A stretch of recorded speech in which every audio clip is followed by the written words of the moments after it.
Congratulations, you won.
Hi.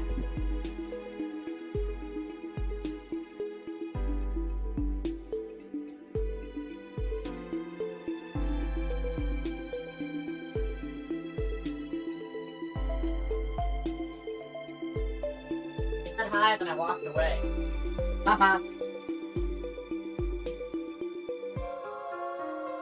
Howdy. Howdy. What's up, my darling, dear degenerates? Mods, ban crusher, ban crusher, ban crusher. Don't actually ban crusher. Ban crusher, ban him. Indeed, you could submit red flags. If you missed, that is okay. That is okay. We can laugh together and hold hands and skip through a field of flowers, maybe? I don't know. Really depends. Depends on how we're feeling. Haha. Ha ha ha. Can make a 6-7 command. Why? Why do you want a 6-7 command? What's your problem? What is the point in that? What is the point in a 6-7 command? What will that say about us as people? Huh? What will that say about us as individuals? Yeah? Think about it. Think about that. Think about what that says about you as a person that you want that. To mock me? To make me feel rage? Hello, platoon lover. Hello? Brain rotted. True. True. True. True. If I time Josh out, it takes his fucking mod, I'm pretty sure. That would be kind of funny to just like, you know, step on him and be like, Josh. Hello, Botworks. Botworks, thank you again for the light. I finally got it. I don't know why it was sitting there for a while, not moving in transit, but I finally got it, and it fucking rules. It's awesome. I'm immune. You can't do that. Whatever, dude. Whatever. Wah, wah, wah, wah, wah, wah, wah, wah, wah. Wah, wah, wah, wah, wah, wah. Wah, wah, wah, wah, wah. Wah, wah, wah. Wah, wah, wah. I keep doing that.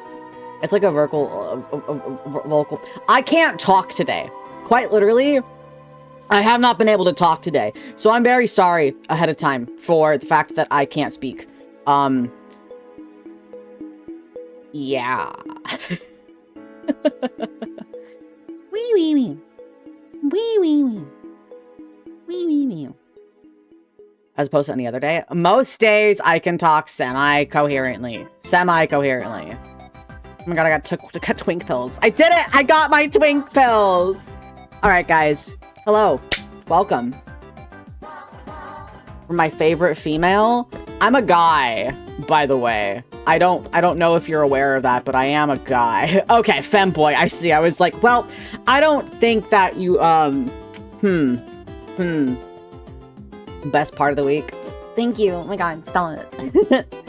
Thank you, Poco. Thank you. We're joined today by a special guest. Did you guys know that? There's a guest here. There's a man in my stream. You're a guy? No shit! No shit, bruh! Bruh? I'm trying to say bruh, and it came out as brud. Thought you were a dog. Sometimes I'm a dog. But there's a guy here. There's a fella. There's a creature. We're using the VTuber words. There's a friend. We have someone present with us to judge you. Hi. Oh my fucking god. Hi. Did I scare you? I'm sorry. You did. I can scare you more. I would rather you didn't. I can like Foxy FNAF jump scare you. Like, Jesus Christ. My god. Aw, thank you for the sub. That's my mom, by the way. That's my mom in chat. Say hi to my mom, guys. Hi, Six Mom. That's my actual mother. Don't be weird, guys. Don't be weird. Some of you guys get weird. Thanks, Mom. We're joined today by Ace. Hi, Ace. Hi. Look, it's the guy. It's the guy. It's him. It's him. That's me. He's moving. That's me. He has control of his arms, and I'm really jealous. Yeah, I have hands. I have hands because unfortunately I'm one of those I'm one of those fucking 3D VTubers. What the fuck? I don't play VR chat though, so at least I have that. Sorry. Yet. Sorry, I'm a little stun locked. Thank you to Anon for the 100 gift subs. What? Huh? Holy shit! Excuse me, what? Are you oh back god? again? Anon's back again. Oh my god. It's payday. What? Holy shit, man. Yeah, thank you. Damn. We just got here. Can we get 100 more gift subs, chat? Don't tempt him. He will. Can we get 100 more gift subs, chat? I don't know who this person is. 100 gift subs, and Six will show his ass on Twitter. No, I won't. He'll do that for 100 more gifted. I won't. My mother is here. He'll do that. I swear he will. Thanks for another 100. This man has no showing my ass. Thank you for another 100. I'm not showing my ass on Twitter, but thank you. Give us the pics. I didn't agree to this. You don't want to see my ass. It's not even that good. I hope you're ready. Damn. I should commission some art of Six like super caked up. Honestly, I should. What the fuck? You should. That would be hilarious. We just got here. Can we get another 100 gifted, chat? Steal your mom's credit card. I know you have it. Do not steal your mom's credit card. Take your credit card. No. They don't need that money. Six does. See, look. Now that we're talking about my ass, my mom's leaving. You know what, Mom? I will give credit to my mom. Whenever I start to get weird, she's like, all right, I'm out. I'm dipping. She hears my dad say far worse. Far, far, far worse. So yeah, credit is fake money. No, it's not. No, it's not. I mean, it is, but it isn't. It is, but it isn't. Money isn't real in general, chat. It's entirely a social construct, so you're not even gonna lose anything by giving it to him. No, that's not how that works. You don't even lose anything. Think about it. Your bank account is just numbers. Numbers don't fucking mean anything. Who cares if it hits zero? No. Honestly, put it in the negatives. It's not even real. Fucking don't even get me fucking started on credit scores. Credit scores don't even fucking exist. I don't pay taxes. I haven't paid it for the past few years. Just give them money.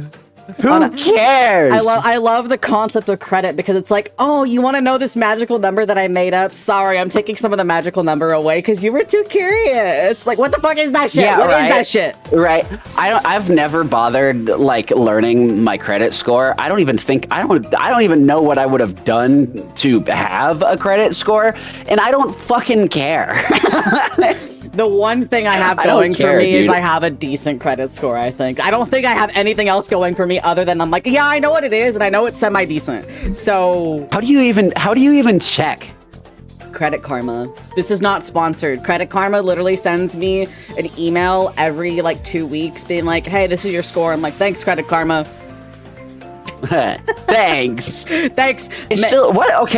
Okay, genuine question. What even affects credit score? Okay. I've never bothered to learn. So there's a couple things. Credit score is keeping track essentially of how good you are at debt, right? And so there's kind of two main components. One, how much debt you have. So that can be student loans, that can be housing loans and mortgages, that can be credit card loans, personal loans, loans from the bank, things like that. The second is how much people trust you to take out. Credit is just a form of trust, right? So let's say that I have a credit card. Let's say I have a single credit card and I have a credit limit of $5,000. They don't want me to use all 5,000 of that. First off, they want me to only use a fraction of that. If I regularly use all 5,000 of that, they go, ooh, you're not too great with money, are you? Huh? You're spending money that you technically don't have. So there's that. And let's say that I'm only using about 1,000 of it, right? It's 20% of it. That's pretty decent.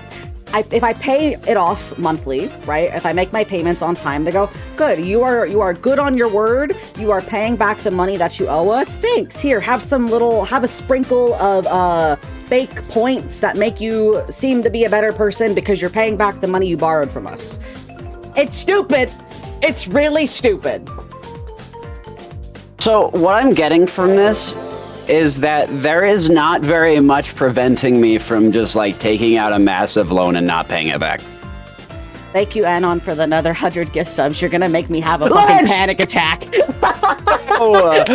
Let's go. I'm at this point, I'm getting a little worried that they like stole a credit card or some shit. This isn't the first time that this specific person has done it. They did in November and in December.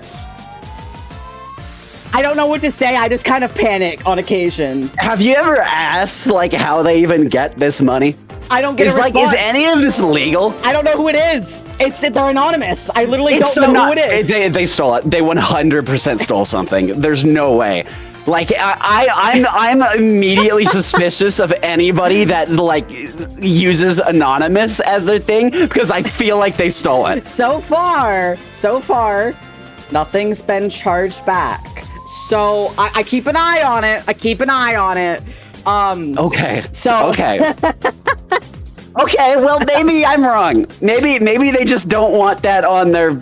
I don't know. That would still come up on their credit. I don't know. I don't know, man. I don't know. I don't fucking know. I don't know. It terrifies me, but also humbles me at the same time. Not humbles me, flatters me at the same time.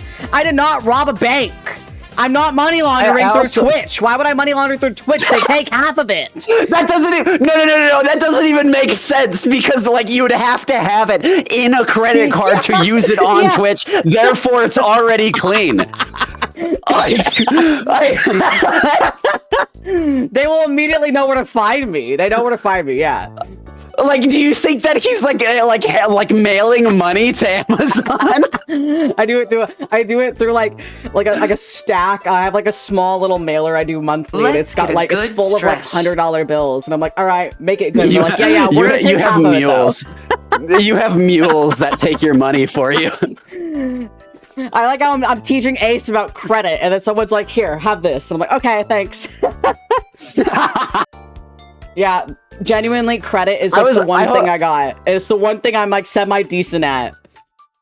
I hope you know that earlier when I said you were gonna show your ass on Twitter, that was me being what's the word, reserved. I was gonna be so much worse since your mom was there. Like, you can be as foul as you want. Like I said, once it gets weird, my mom knows to leave. My dad says far worse, far worse every day. So yeah, my parents are very they get it. And thank you, Zach. Thank you for the gift. Thank you, Zach. Okay. Or thank you for the reset. Okay. Thank you. High credit is good if you manage it. It's a made up number that says you are trustworthy. So Ace, if I gave you $100 and you paid me back $10 monthly, and then like you paid off all the 100, and you were like, can I have 100 more? I'm like, yeah, sure, buddy. But if you never pay me back the 100, I'd be like, no, bud, you suck. Oh, well, yeah. No, I mean, I get that. The you suck was unnecessary, but yeah, I get that. Oh, I was being reserved. I could be so much worse. I know. Hey, you can't say that. I just said that. You can't. That's my joke. That's my joke.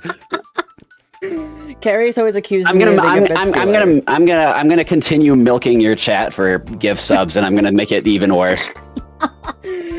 I'm gonna chat. If we get 100 more gift subs, Six will commission gay porn. He'll commission it, and he'll post that on Twitter. Oh, I mean, it'll be awesome. 100 right now. I'll actually do that. 100 subs right now. Oh wait, of who? Of me and who? Me, obviously. Okay, there's another 100. There's another fucking. Okay, no way. I guess I'm gonna have to find an artist to commission. Okay, who's top though? Chat. Who gives top vibes? Let chat decide. Yay, it's your chat. They're not gonna say you. That's true. They're not gonna say me. Not at all. Thank you, Anon. Thank you. You terrify me and scare me. Thank you, Anon.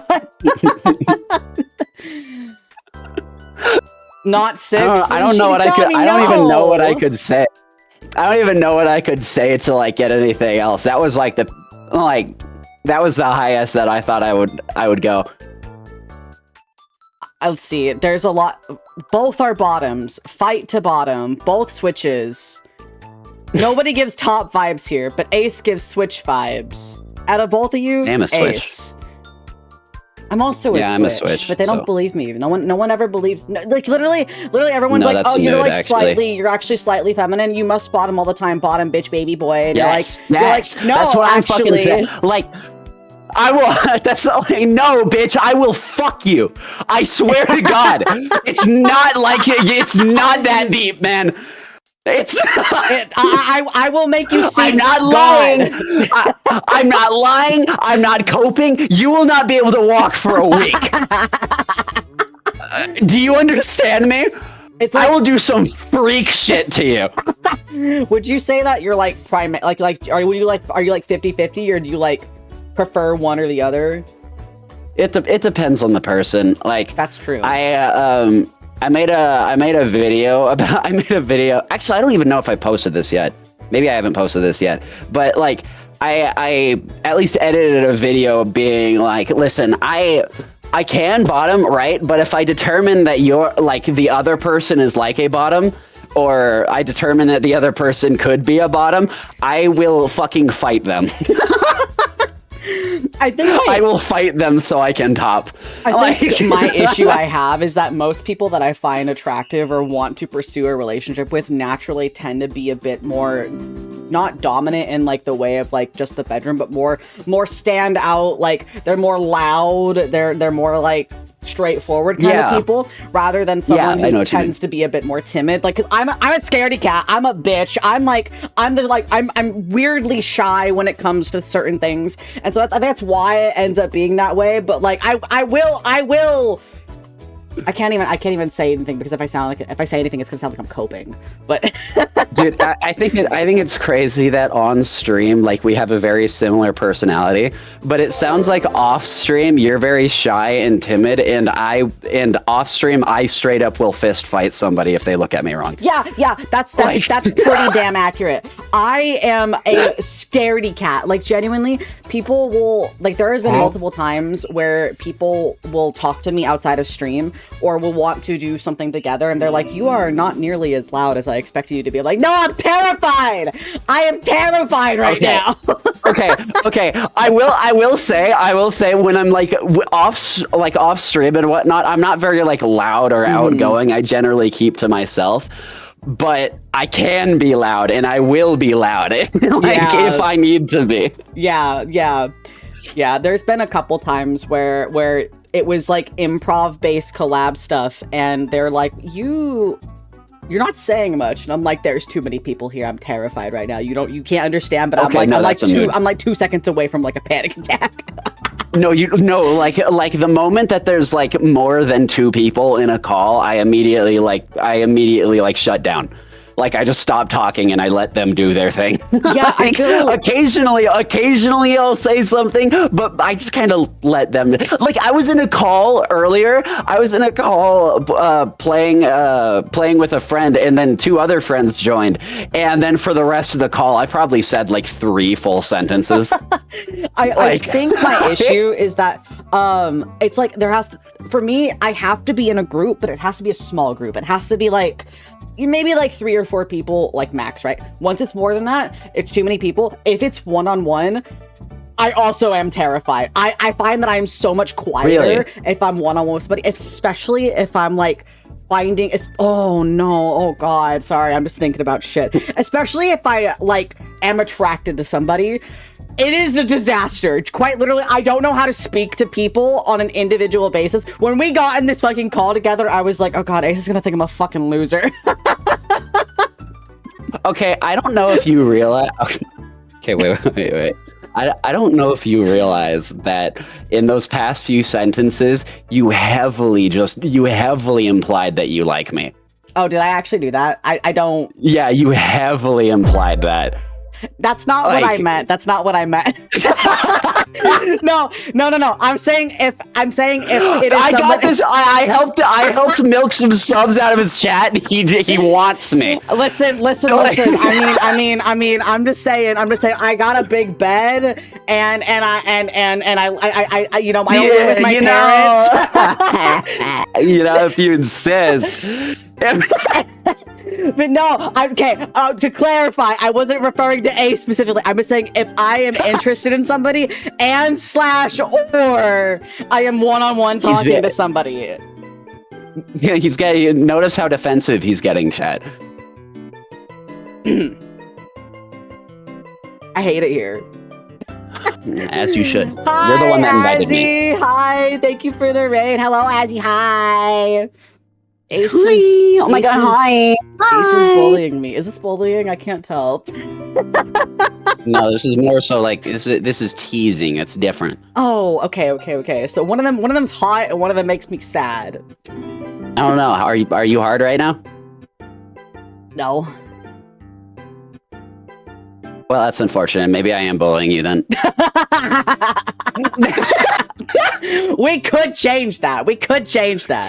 I mean, if you insist, I'm not gonna say no. Azzy, what were you up to? New Vegas? Are you winning? You got that fun. I don't know how you play New Vegas. I was gonna say some shit about irradiated boy pussy, and then you said New Vegas, and I was like, man, that almost fits even more. I'm not radioactive. I just got rabies. How are you not? Oh, that's what it is. It's a Oh, okay. Everyone thinks it's the radioactive symbol. It's the biohazard symbol. At this point, I should just rebrand to be radioactive. You are okay. It's not just the it's not just the symbol. It's like it's the colors. You're colored like the radioactive symbol and whatnot. Thank you for the bits. Like, what a brave message. I think 6 and A should start dating. No one should have the displeasure to date me. I'm a disaster in every sense of the word. I feel the same way. I literally just oh my god, I'm not even fucking kidding. I literally I recorded and edited a video like yesterday being like, dog, it's not worth it. I'm gonna hurt you. Like I'm looking back to every one of my last relationships, and one, I'm really bad at understanding people in general, and funnily enough, noticing the red flags of people. Ha, nice segue. But I'm also just a nightmare in the fact that, like, I am the clingiest bitch you will ever meet. Ever. Like, I demand 24/7 on, you are on call 24/7, no, regardless of what you're doing. I don't care what you're doing. You can be in the hospital and be like, hey, you didn't meet up with me today for our daily JO, so I'm like really upset with you now. Okay, see, this is like that's a fantastic reason why me and Six would never work, because I am the opposite. Like I keep to myself all the time, and then occasionally I'll be like, hey. Anyway, I'm gonna go back to work now. Oh man, I am the most fucking obsessive bitch ever, and I need to chill, but I also just need me a freak that likes the obsession a little bit. Yeah, no, I am the complete opposite. I will keep to myself. Like my last relationship, we spoke like almost solely through Discord DMs. We got in a call like once a week. Wow. Maybe. Wow. And we were both satisfied with it because we were both working all the time. So like we didn't mind. And I'm just like, shit, I'm satisfied. It's like the when like you are like you're just vibing with somebody, you're not doing anything or talking. It's just like the comfort of knowing that they're there. That's kind of how it is for me. I used to okay. This is kind of funny, but I've also heard like several people say, man, that's like I told this to a friend and he was like, I can't tell if that's cute or sad.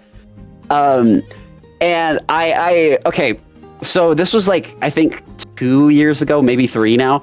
My boyfriend at the time was visiting from Spain, and it was the first time I had ever, like, we had met in person. And apparently in Spain, they're much more, like, physical, you know, like hugs and, like touching the other person, so on and so forth. Yeah. I'm not used to that, like, at all. So for, like, the entire, like, I think he was there for, like, a week and a half. The entire time, every time he would touch me, I would flinch like an abused animal. Oh no! Like I would flinch super hard and be like, "Oh my fucking god!" Like, and like the first few times it happened, he was like, "Oh my god, are you okay?" I was like, yes, I'm fine. It's not like I don't get abused or some shit. I'm fine. My family is great. I don't get beat or some shit. Oh, no. But like, you need to warn me. Oh man. See, I'm also okay. I'm sorry to cut you off, you're fine. but like, I think the primary reason is that I grew up in a house full of boys, so. Like, whenever somebody touches me, it's probably them, like, jabbing me in the ribs or, like, some shit like that, just to be like, got you. Yeah. So whenever I get touched, I immediately, like, go into defensive mode. Yeah. I'm like the opposite kind of, where I'm like, I'm the touch-starved bitch, where I'm like, if I touching the person... Abuse puppy Abuse behavior. puppy No, no. Thank you for the bits. No. Thank you, Eric. Cool. I'm not even gonna lie. That first sentence you said, I was like, okay, he immediately sounds like a puppy or like a cat. But you know, keep going. So yeah. Okay. The way I am is like, all right. So just cuddling somebody, just like being next to them is not enough. I say this in a non-sexual way. I need to be like inside them, not like sex. I need to like I need to like merge with you into where we are one coherent being. Like your arm is my arm. Keep your That's what I need. straight. That's how clingy I am. Yeah, see, I will freak the fuck out. I will.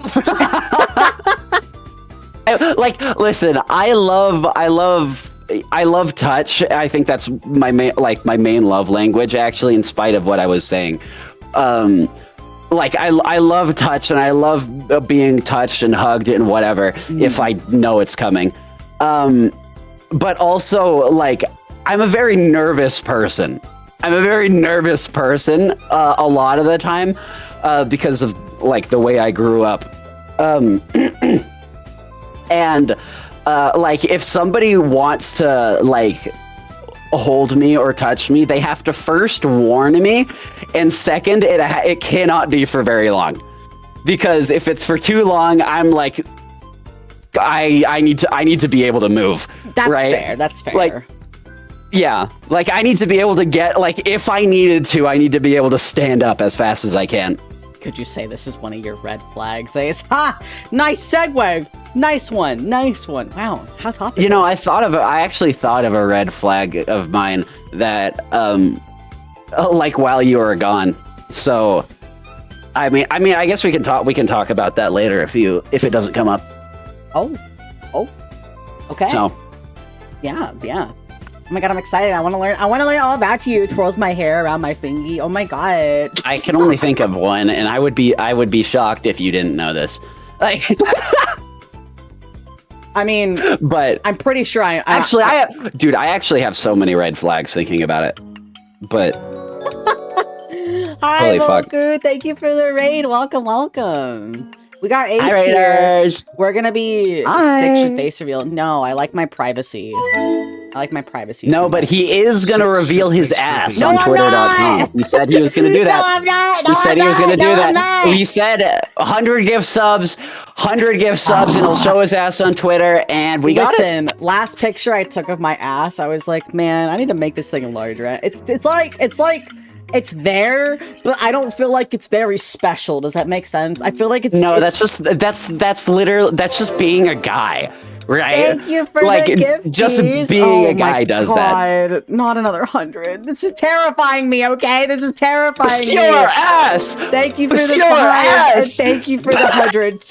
Listen, at this point, I feel like I have to show my ass. I'm so scared to show my ass. What if everybody looks at my ass and they're like, oh.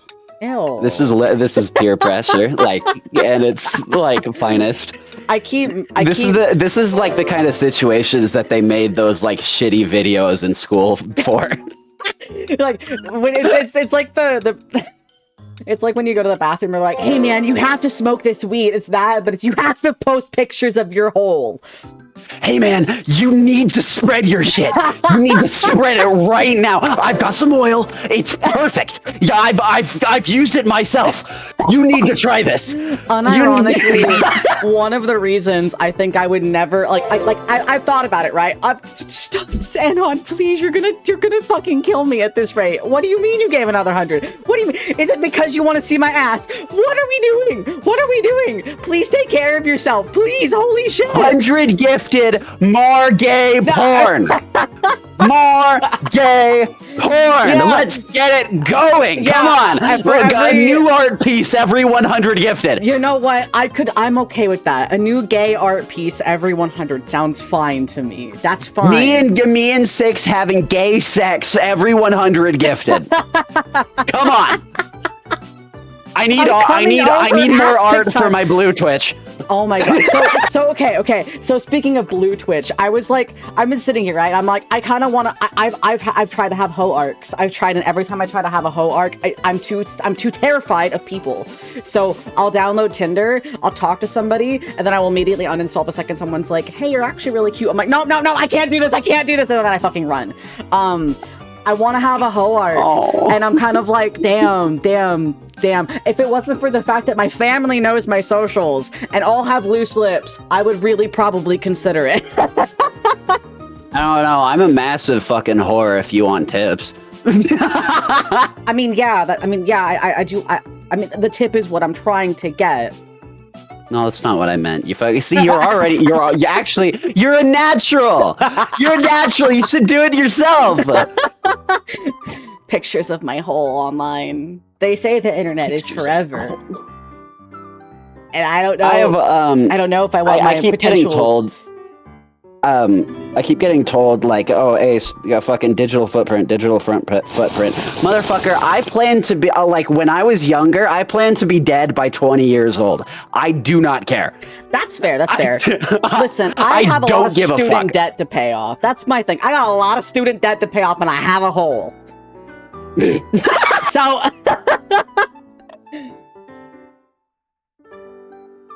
I'm saying. That's what I'm saying, dude. I'm not gonna lie, dude. I started up making blue Twitch content, and I was like, holy fucking shit. I know people say it's lucrative, but my god. Like, it's worth it, man. I'm just putting it out there. I think part of my problem is that, like, I don't like how I look. Like, you are very cute, Ace. Like, you are very cute. You've got, like, a lot going for you. You have a lot of, like, cute clothes that you wear and stuff. And so I feel like you're like set in that camp. If I could morph my body into the ideal form, I'd be the most powerful thing with the thickest fucking thighs ever. Holy shit. Oh, that's the mood. I feel like you don't give yourself enough credit. I think that literally anybody can be beautiful if they tried hard enough. That's fair. Especially in the like NSFW type area. I would like if okay. I realize that like I'm not even like I like this is just straight up like almost peer pressure, but like. Like, unironically, if you did want to do that, I would love to help. Like, I would love to give you tips on, like, clothes and things like that if you're confused on that. Or, like, okay, sweats a little bit. So, I will say that, like, it's honestly shocking how important like camera angle and lighting is. I didn't realize that until I started doing it. I still need to get like an actual fucking ring light, but like that's like that. I'm not even gonna lie. That's half of it. Like, cause you could, cause you know how like it could be like a good looking guy, but then they like take a selfie and they look like a 50-year-old dad. Yeah. Right. Yeah. It's that. It's the camera angle, the field of view, so on and so forth. There's a lot that goes into it. You could absolutely do it if you wanted to. Yeah, but that's I feel like that's one thing that I'm like 100% based on your comfort level. I feel like every single time I've sent somebody like lewd pictures of myself, I feel like I got it. The problem is knowing that people are seeing that. Also, I have identifying tattoos and I have like a normal person job. That's probably also what scares me is that there is a handful of people that know I stream and they know what my stream is just because that they've been around for a while. And so none of them would judge me, but also I feel like the idea of somebody walking up into my workplace and being like, hey, show me your hole. I'm like, sir, this is a Walmart. I don't work at Walmart, but you know. Like, hey man, so I couldn't help but notice that you posted a picture of your ass. Nice, dog. That was pretty sick. I've told one of my bosses, I was like, by the way, I don't think this would ever happen, but just a heads up, this is something that you should be aware of. I'm not going to tell you where you can find it, but this is something you should be aware of. If anybody ever comes in and asks for, if someone says, like, oh, are you 6? I'm going to run. I will run and I will hide. Yeah. Oh my god. Yeah, no, that's completely valid. Yeah. So there's a couple reasons. Honestly, at this point, I feel like I'm just making excuses not to show pictures of my butt on the internet. Because Yeah, and it makes me feel bad because like I'm trying to be supportive, but I also am totally coming off as like, show your ass. Listen. There have been plenty of times where I'm kind of like, I should just show pictures of my butt. Yeah, I'm going to go to your work for shits and giggles. That's true. You have met me before, Riker. I think if you showed up at my workplace, I would push you down in the parking lot. Not even in a hot way. I want him to get hit by the car, probably. Hey, can you lay down? Hey, can you lay down really quick? There's train just tracks. Close your eyes. Just close your eyes. You hear like a fucking semi truck, like the. I'm so mean to keep him close. for no reason. Just keep him close. He's like. No, the moment you meet somebody IRL, like it gets so much easier to bully them. I bullied him before we met IRL, and then we met IRL, and then I bullied him way more. She talks like this to me all the time. It's always the hot way. Bitch, of course you'd find that hot. Who wouldn't find me hot? See, and you have the confidence. You just need to find it. You need to find your own confidence. It's entirely in your whole head. You need to show your ass. Pay off my student debt. Pay off my student debt. Dude, I just fucking realized. That I did not cover my door. So my family could probably hear that. Give me 1 second. Oh man, harness the confidence. Listen. Okay, how about this? This is one of my goals, and it is to have a nicer ass this year. I'm gonna work out really hard this year, right? I've already been good on my diet. I'm gonna work out really hard this year. I really need to have a nice, thick, fucking plump ass, and I want my legs to slim down a little bit. I need to be the hottest. Oh, he's broken. Okay, I'm back. Squats redeem. No, you just want to hear me moan. I should play the Miku boxing game and just like moan into the microphone. Miku! I love Miku. Have I told you about my obsession with Hatsune Miku? Hey, that could be a red flag.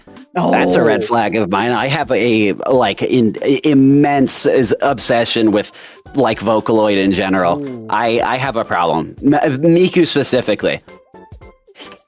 Do you have like, dude, actually, no, but I fucking want one. Like, okay, I've only managed to get like a few Miku things. I have like 2 plushies of her, I think, and I have my phone case has her on it, and then I also have a Miku. What is a statue? What's like the small? Would it be a statue? A figure. Figure, yeah, a Miku figure. It's of the new Snow Miku one, and it's fucking adorable. I got it very recently, and oh my god, dude! When I opened the box, I thought it was gonna be something else. So I opened the box, and like I actually like squealed like a teenage girl. Like I was like, I so desperately want to have like a figure collection. I want the Pokemon Miku figures. They're so good. Oh my god, they're so pretty. I think I actually wait. Let me look it up just to make sure I'm thinking of the right thing. But I feel like I remember they were adorable. Trainer. So good. Yeah! Oh my god! I need the flying type Miku so bad. Oh my god. I love them so much. I need a shelf or something for figures because I want figures, but I have nowhere to like put them. That's the issue I have. And also like figures are just mine money. Is yeah. I mean, I have a shelf that I could put her on, but I have her on my desk because I like looking at her. She makes me happy. If any of you have watched my stream, you've probably noticed that in my just chatting screen, like there's always either Miku or Teto. Mm-hmm. Yeah, like kind of chilling on your media player. Yeah, They're so yeah. cute. They're so fucking, oh my god, I love them so much. I don't know if I've told you this specifically or you've heard it, but I actually have I still think this is fucking hilarious, like almost proving how mentally ill I am for this anime character. But Miku and Teto, the little app I use for it is Desktop Mate, and you can set alarms. So I have an alarm for 10 p.m. every day to remind me to take my medicine. Oh, that's so cute. I love that. Yeah, it's so fun. It's actually so cute because when the alarm goes off, they like jump down from wherever they're sitting and they like take up almost your entire main monitor, and they're like you need to take your medicine. You're gonna start seeing things. I love that. I need something more like that because half the time I forget. Like I forgot today and I took my medicine like 4 hours late. And it's not a big deal if I take my medicine a couple hours late. But like some days I'm just kind of like, fuck. I need something to like be cute and remind me to do shit. Yeah. Because I'm bad at doing You should shit. get it. You should get it. It's on Steam. I should. Yeah, you'll have to set it to launch on startup because I was very forgetful about it and I kept forgetting to set it to open it, and then I wouldn't take my medicine. So there's also this little phone app that I have, so whenever I'm not on my computer, why the fuck did I say it like that? Jesus Christ. Whenever I'm not on my computer, it'll notify me. It's this adorable fucking app called Finch, like the bird. Oh yeah, yeah. Yeah, and it's, oh my god, it's so fucking cute. I wanted to try that out to kind of, because I made a lot of goals this year for doing certain things, like a certain amount of time that I want to make, like a certain amount of items I want to make, certain amount of books I want to read, and so I think that would help me out a lot. I just haven't. You should. We can make them friends. Oh my god, they can hang out. They can be friends. Be besties. They'll go on adventures together. Oh yeah, I'll absolutely That would do be that. adorable. I need to. Yes. Tell me when you do. I can send you my like friend stuff. Will do. Okay. Six goals. Yeah. Okay. #6 goals. All right. You're yawning. I gotta keep you. All right. Jiggle. Let's look at people's bad decisions. It's not like that. It's not like that. I just simply don't get enough oxygen. Okay, and it makes me yawn all the time. Understandable. Your brain's like crying. Yeah, I've had like so many people be like, dude, you need to sleep more. Motherfucker, I will sleep. Like, I could sleep for like a straight 24 hours and I would be yawning the entire next day. Understandable. That's also why I have really bad eye bags. I do too. Oh my god. Yeah, my eye bags, my friends who have seen my face joke that I'm a fucking raccoon because they never go away. And it's actually because like I have asthma, so I don't get enough oxygen, and that has a side effect of like visible bags under your eyes. Yeah, I feel like I mean, it's probably because so I breathe through my mouth while I'm sleeping, so I never feel well rested because of that. And funnily enough, talking to the person who you had like. I probably have a deviated septum. I was actually talking about this earlier with Carius about how I'm pretty positive that my deviated septum is like making it to the point where I feel like I can never breathe through my nose properly. And honestly, gosh, I want to be able when people are like, oh yeah, like when I was running in school, okay, I've always hated running because I can't fucking breathe, but I don't have asthma. So, you should see an I think it's an ENT. Yeah. I went to one not too long ago and I had nose surgery because my nose was so fucked up. Like, it's not even funny. There were things wrong. So they had this little when they did my scan, it was like that machine where you put your head in the machine and it spins around and scans your head. Like an MRI. I think I can't remember what it's called. But yeah, and it scanned my head, and the nurse that was watching, like, I could see her facial expression change.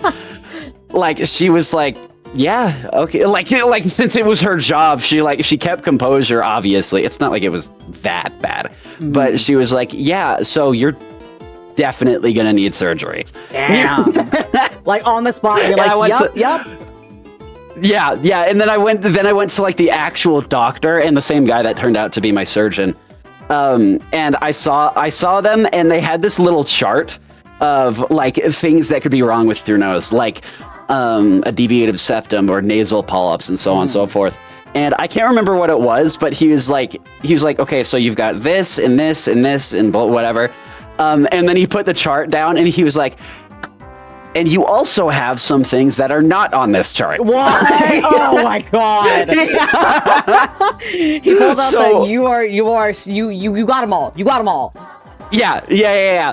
And again, this is also with asthma on top of it, and horrific allergies. So I could never, for my entire life growing up, I could rarely ever breathe out of my nose. And when I have this one specific memory of getting my allergies tested when I want to say I was like 10 or 11 years old, and they had one of those like nasal sprays. That's the I can't remember what it is, but it was specifically the addictive one, like the one that clears it really well, but if you use it too much, you'll get addicted. It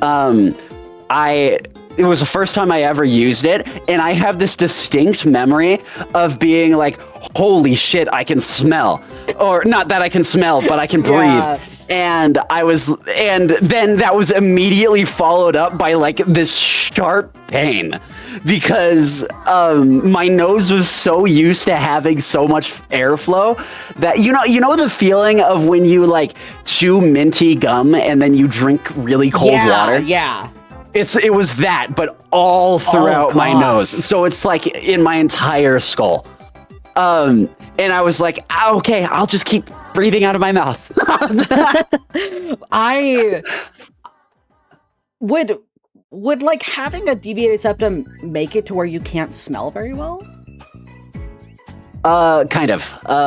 So for me, I haven't been able to smell anything like almost my entire life, unless it's a very strong smell. I had a very deviated septum, but I also had things like nasal polyps, which are caused by allergies and other things. And the combination of all of those can affect that. But if you have a deviated septum, from what I understand, if that's the only thing that's wrong with your nose, what that generally speaking would make it so one nostril is much harder to breathe and the other one is fine. And I don't see why that would mess up your sense of smell. That's fair. But I also, I could also see that actually. So I'm not sure. I wouldn't be surprised, but... Are you telling me you're not a doctor? Yeah, I'm not a doctor. Literally, wow, that's like...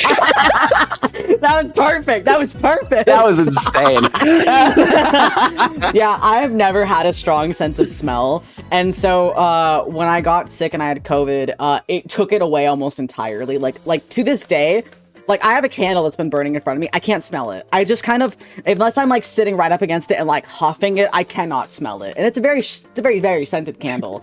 And so it's like when I have a candle nearby, I have to have it really close to me for me to like smell it properly. Yeah, you have to like put it up to your nose kind of thing. And it has to be lit. I'm the same way. Yeah, some smells are way stronger than others. Like certain like spice smells are way stronger for me. But otherwise, like I looked up like how to make your sense of smell better. There's like nose training you can do like you're a fucking dog, where like you have to like sniff something for like 30 seconds and then you wait, and then you sniff something for 30 seconds and then you wait. I'm like, damn, I'm gonna be fucking doing nose games like I'm literally my dog. I didn't know that. I didn't know there was a way you could train your nose. Yeah, you're supposed to like, it's like, there's like 4 scent profiles, and it's like floral, like spicy, there's like 3 of them, or 4 of them. I literally just said 4 and then said 3. There's 4 of them, and you're supposed to smell each like once a day for like 30 seconds, but not like huff them, just like light scents, like light sniffs. And over time, you're supposed to be able to smell them better because you're training your mind to recognize them. I've never done it, but I want to kind of try it. It kind of sounds interesting. We'll do it. Why not? There's not really any reason not to. They got us doing sniff-ups.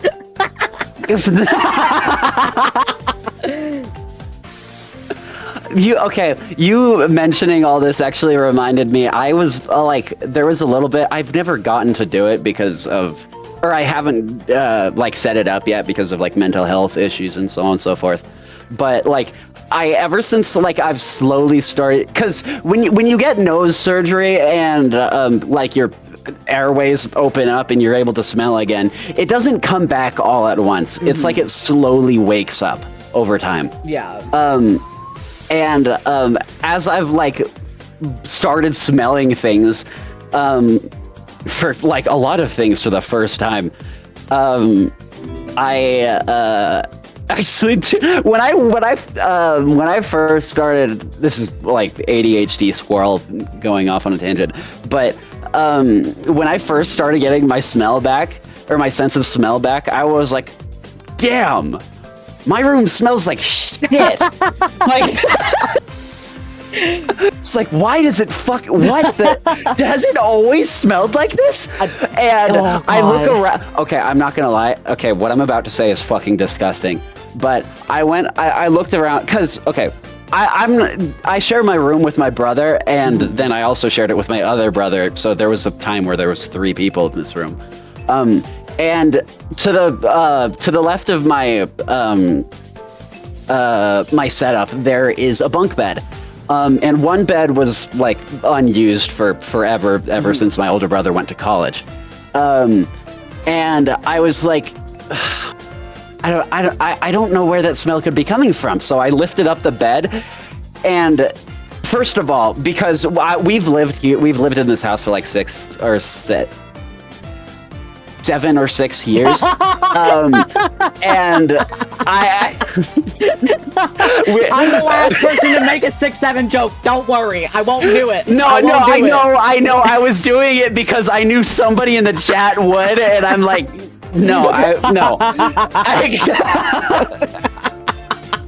But we've lived here for a decent amount of time, and that bed has never been moved. Oh God. So I lifted it up, and there was like a bunch of boxes. There was like some miscellaneous shit that was just shoved under there, and I started moving shit around, and there was so much cat shit. I'm not even kidding.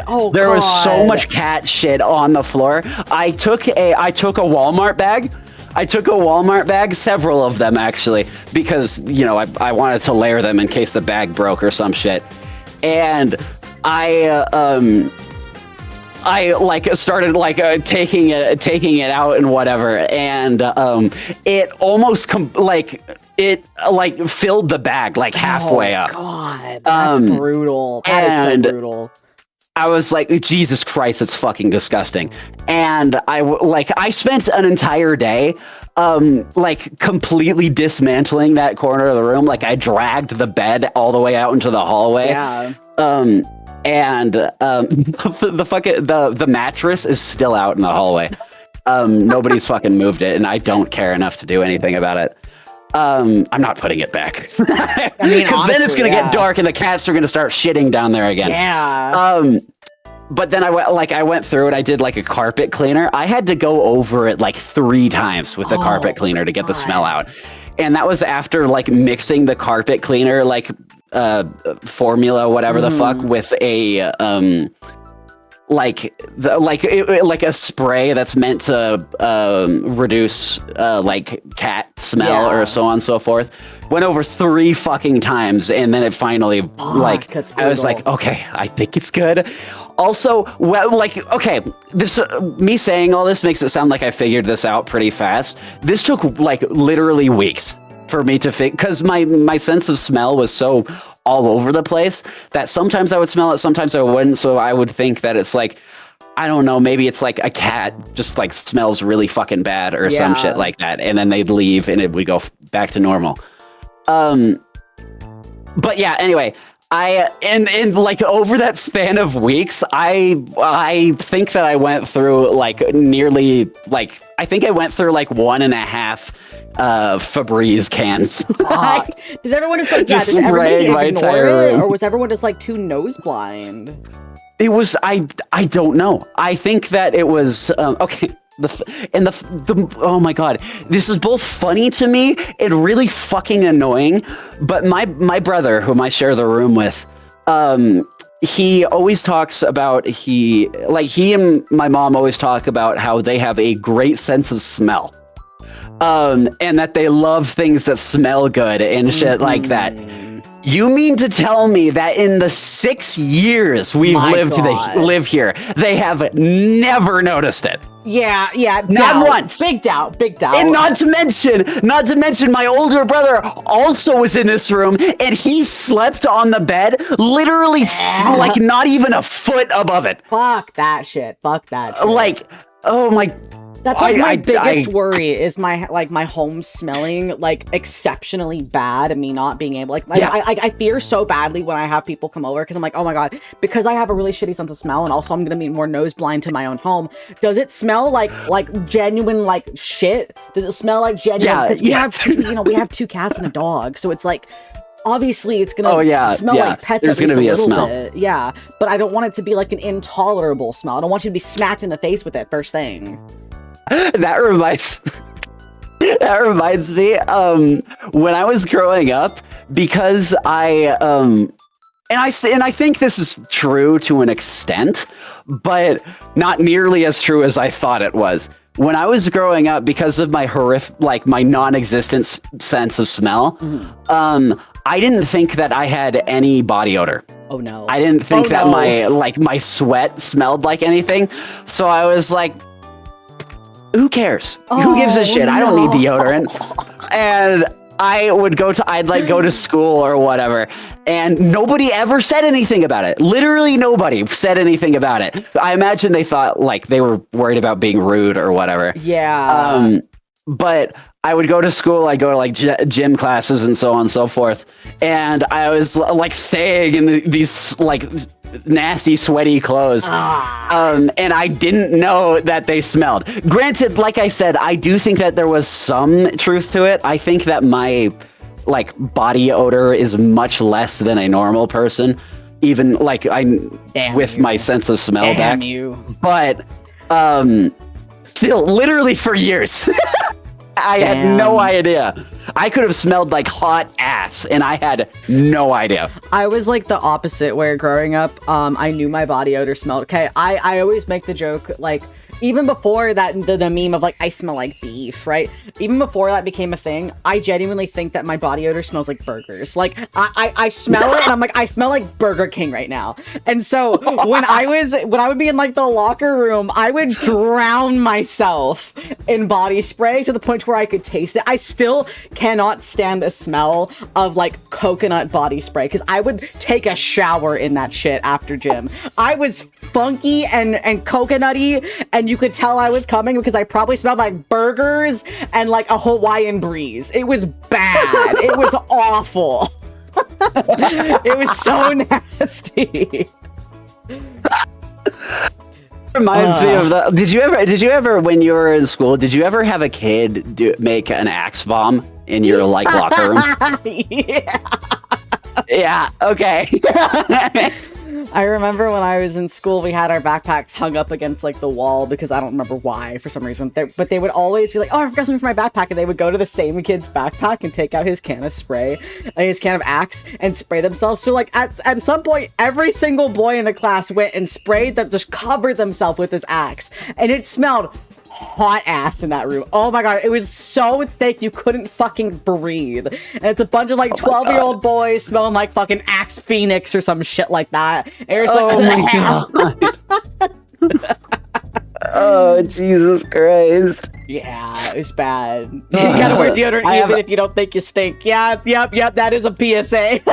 Yep. I wish I believed that. Or I wish I knew that growing up.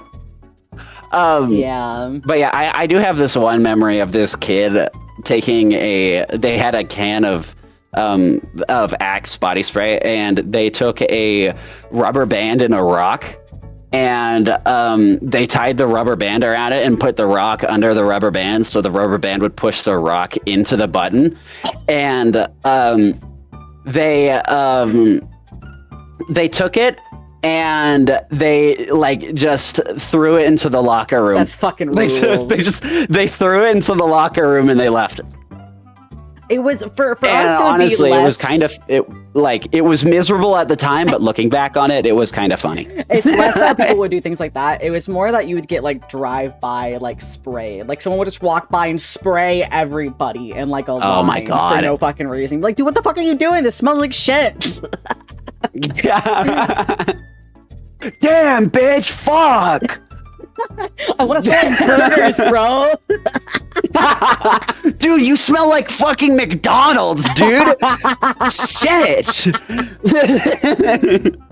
All right. Do you wanna start doing our red flag ranking? Yes, we should do that. I can honestly sit here and just gap for the whole time. You're so fun to talk to. There are still more topics that I could talk about, but we should move on. All right. I'm gonna hide you for a second, chat. Don't worry. You're fine. You are fine. Where am I? There I am. I found myself. There I am. You sounded like you said. Where am I? There I am. You sound like a children's show. I'm fucking Miss Rachel now up in this bitch. Dora the Explorer. Where's 6? There he is. Can you say 6? I hate this, but honestly, yeah, I could see myself as like a Bluey. Chat, could you imagine 6 as Dora the Explorer? Sounds like hell.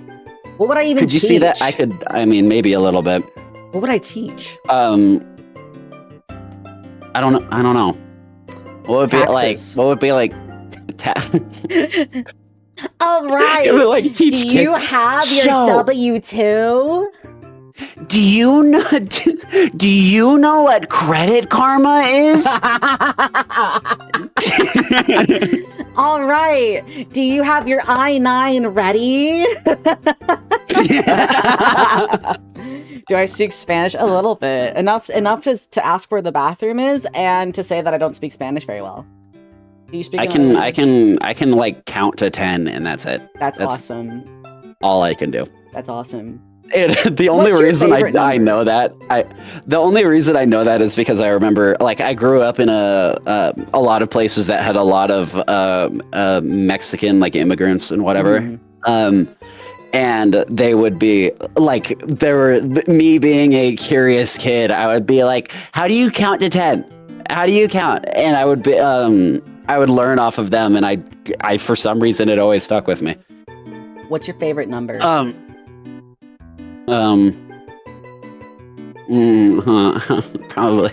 Probably 6. That's not even my favorite number. You're just lying. I am lying. Six literally isn't even my favorite number, and that's my. What's your favorite number? 4. 4. Why? So 4 isn't a good name. Okay, the reason why I like 4 is my favorite number. Decided that was my favorite number is actually a really stupid story. So you know the Hunger Games? Mm-hmm. My favorite character is Finnick, and he's from District 4. So then I was like, 4 is now my favorite number because I want this man so bad. No, that's kind of how it is. Like you decide as like a kid or some shit like that, and it just never changes. Yeah, exactly.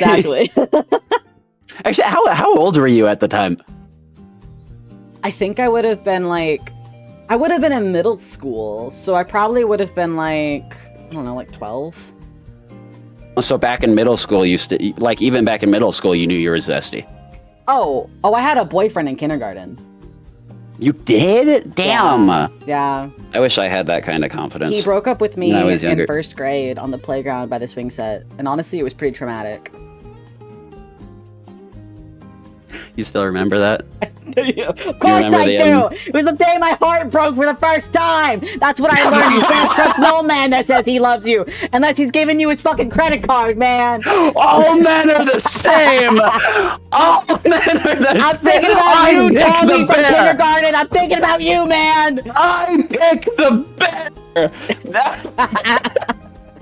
Imagine fumbling 6 in kindergarten. I was probably the most annoying fucking kid ever. Oh my god, I would never shut. You think I don't shut up now?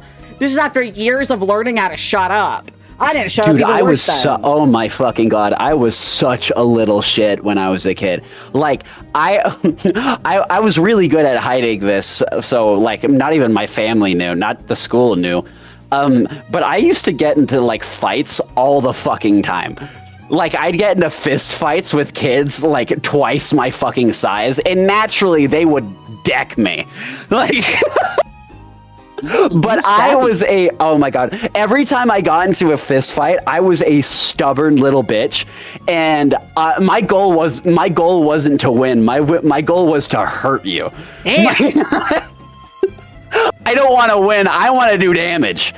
And that kind of, I think you can imagine that where I would have been aiming most of the time. You were the one tossing, you were tossing kids at each other, Omega? What the fuck? It makes you think that I'm gonna beat a motherfucker with another motherfucker. So wait, no, so that, you were, I don't know who that was. You were the type of person that I would fight. I would fight you. I've my entire life, my parents have always told me that I've been a very protective person. So like anytime I like even got like a hint of like I thought a kid was getting bullied, my fucking arms came up. Like, honestly, green flag, green flag. Bros fighting for everybody else. Green flag, green flag. I have this one distinct memory. I remember this one because it was so short. But you know, have you ever like been at like been or seen a playground that has like the fake rock wall that's like this curved kind of so there was at the school I used to go to, like the elementary school, there was the playground with that rock wall, and me and some kids were playing, like I can't remember, we were like pretending to be like superheroes or some shit, and there was this other kid that like I thought was like it seemed like he was bullying my friend. Like he was teasing them, being like, "Oh, you're such a kid. You're such a kid. It's stupid to play that kind of game." And I got really mad. I got like really mad. I realize now that I had I had anger issues as a kid. Like I went from like happy to pissed the fuck off in like half a second. Understandable. And I walked over to that kid. He was bigger than me. I think he was a grade above me. And you know, as a kid, when you're in elementary school, that means they're basically God. And I walked up to this kid and I shoved him as hard as I could. And this kid, he's like, what the hell, dude? And then he punches me in the stomach, and like he punches me really hard. I had barely tightened up in time, so like it wasn't like I was gonna throw up or some shit, but like it still hurt. And just out of pure reflex, I swung with my right hand as hard as I could and hit him like right in the ear. Oh god, ow. Yeah, I hit him right in the ear as hard as I fucking could. And then like immediately after that, like my body was like, dude, you just got hit in the stomach, like really fucking hard. You're like, you might throw up. So like I keel over and this other kid also hits the ground. That adrenaline spike was crazy. Yeah, so this fight lasted all of like maybe 2 seconds. Like there was 2 seconds, two punches were thrown, and then when we both like regained our composure, we were both like, I don't want to do this anymore. You're both like, all right, we're good, we're done. Yeah, and then we just like agree. We were like silently agreed, like, let's stop. No one needs to know about this. Perfect. I'm gonna go that way.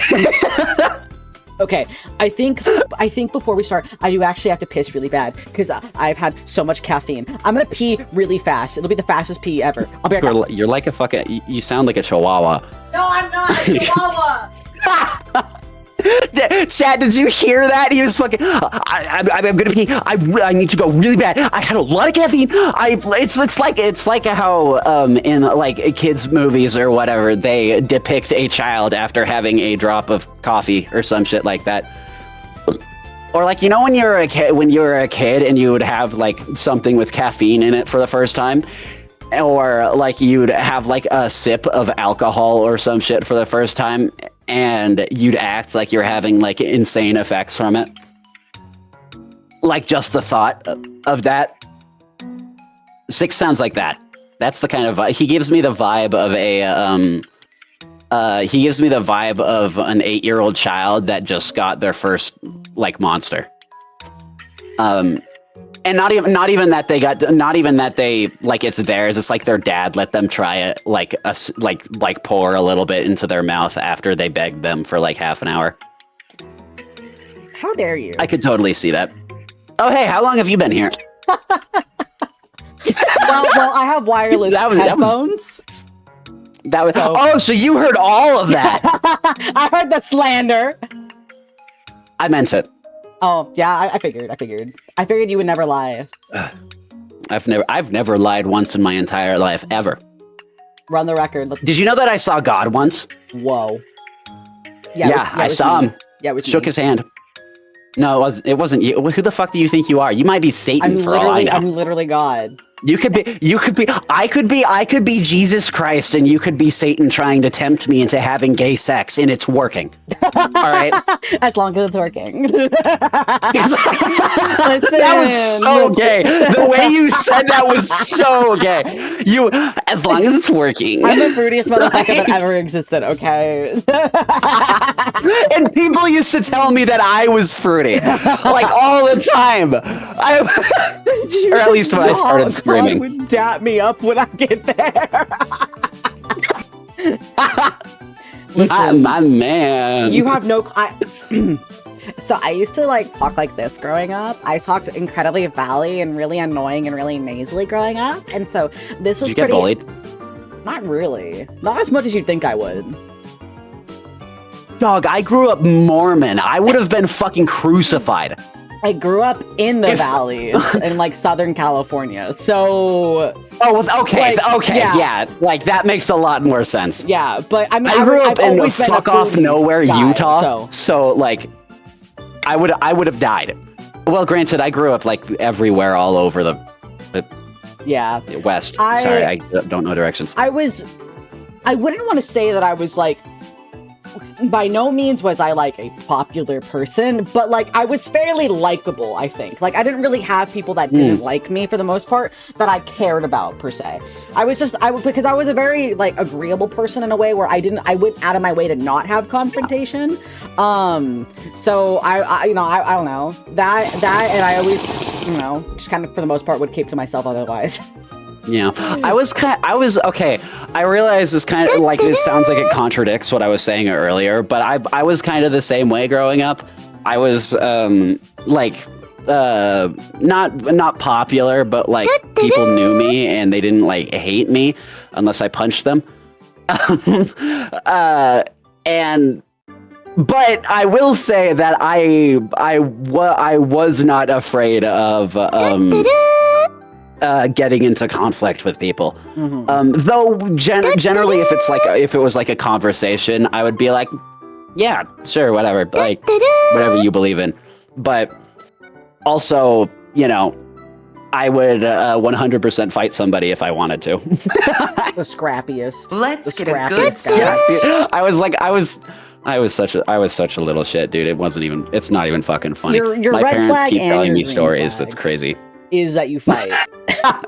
My red flag is that I will fight you, and that my green flag is that I'll fight someone for you. Real shit. Understandably so. Understandably so. We're gonna fight later, but like without pants. Oh hell yeah, bro! I'm honestly looking forward to it. Hey, have we gotten any more gift subs, by the way? Oh my god! Don't tempt them. They'll come back. They'll come back. 100 gift subs. Sex tape between me and Six. Well, wait, sex what? You just processed that? Wait, okay, hold on. What did you say exactly? Hold on. Sex what? I said sex tape. Oh. Yeah, okay, that's what I thought you said. What? Listen, God, I don't think no one wants to see has anybody ever that. told you that? Has anybody ever told you you're kind of slow? Yeah, a lot of people. Yeah. I don't have the sharpest tools in my shed. My two brain cells are rubbing together really hard and fighting to see who's third place. So Your shed is like a lockbox in somebody else's shed. it's like buried in the backyard. Yeah. I'm grandma coded. It's buried in the backyard. I'd rather you call me than grandma coded. Six is somehow both like grandma coded, but also like 10-year-old coded, you know? Like, I'm honestly shocked that you're not super into Six. Dude, before the stream started, Six was talking about, what was it, the Skibbity song? Listen, chat, you guys know the Skibbity song. Isn't it a banger? I didn't even know that existed. I didn't want to know that it existed. And ironically, it is okay, keep in mind of brain rot in the way that they keep in mind this guy. Keep in mind that this guy in the chat, like that I'm in the call with right now, is like older than me by a pretty decent amount. And my chat doesn't know how old I am, and it makes me laugh every time they guess, because they either guess that I'm like 35 or like 22, and it's really, really, really, really funny to me. Okay, I'm glad I didn't say it. If you did, I wouldn't have cared that much, but it's really funny because half of them are like, because like I have like a bachelor's degree, like I have like a normal job, so all of them are like, oh, so like you're at least over the age of like 22, 23. Some of them, like, some people will be like, no way, dog, you're older than like 18. You are way too fucking brain rot. I'm not 95. Oh, every time you talk about my age, 56. Grandma coded. Sure. Why the fuck? I'm 56 now. Why not? Grandma coded. No, unironically, the only reason I don't. You know, if we take it, you know, have you heard of? Have you heard of the like, I don't know if it's a law, but like, you know, the law of averages or whatever. Yeah, I think that if we just like took like all the numbers from your chat and we found the middle, that'd be pretty solid. I think that's true. But I don't know, considering people are saying 47 and 90 and 73. So I mean, I mean, maybe they know more than you do. Should I make whenever I turn 30, which is not this year, chat, should I make whenever I turn 30 a big event and be like, guys, I'm 30, and then everybody like, what, you're 30? And then they're gonna call me dead. Yeah, that would be that would be pretty fucking hilarious. You should do the stream, but you find like a skeleton model or some shit, or like a zombie, or like a grandma, or like. I'm not. I bet if you looked hard enough, you could find a ugly bastard model online. You should use that. Easily. That would be hilarious. Chad, I'm not in my 30s. I'm in my 20s. Yeah, he literally just narrowed down that he was below 30. Are you guys stupid? I do regularly tell them I'm in my 20s. So I'm not 35. Oh, so yeah, okay, so they're just stupid. Okay. All right. Let's start our red flags. Okay. We've got a handful of them. There were a lot of duplicates, so if there were some that were like super duplicates and they were basically the same thing, I've kind of condensed them into one. A lot of you guys say a lot of the same things, and it makes me worry about you a little bit. But that's okay. All right. Our first one. My red flag is I have a praise kink and a belittlement kink at the same time. Oh, well, great job, you fucking dumbass. Unironically, that might work on me. This isn't mine. But I think if somebody was to actually be like, you are so mindless, aren't you? You're so fucking stupid, aren't you? Depending on the person, that might actually work on me. I get it. You mean like, God, you're so cute. It's so you even though you're so goddamn stupid. I really think it would depend on the person, right? Like if it was somebody that I was like actively interested in or pursuing a relationship with, and they were like, wow, you're such a dumb little puppy. I think that could potentially work. God, you're lucky you're so cute. You're lucky you're so cute because right? You're so fucking right? stupid. Yeah, see, I get this. Are you gay? Yeah. DM 6? I'm not looking at your fucking DM. I'm not looking at your fucking... You can't say that after... You can't say that after I say that I understand this person. Bro, show it on stream. Show it on stream. Should I say what he said? Should I say it out loud, Riker, huh? What you fucking sent me in my DM? It's not even bad. It's just like, why'd you DM me that, bro? Why'd you DM me that? Sir. bro, check DMs. You check DMs, it's like, dog, I'm taking a massive shit right now. All he said was, you're so puppy coated. No shit, man. No shit. Wait, what gave you that idea? I've literally talked multiple times about like, oh yeah, I'd wear a collar if somebody gave it. If the person I was dating gave me a collar, I would wear it. Like, hello. You're learning a lot about me. I'm sorry. No, honestly, I'm not that surprised. You seem the type. What does that mean? You take that whatever helps you sleep at night. Understandable. I wouldn't even say this is a red flag. I think this person, they know what they like. Oh, though. no. They know what they like. This is fine. I would not call this a red flag. I think that things that, well, no, I was going to say things that involve sex generally are kind of in a, gray area.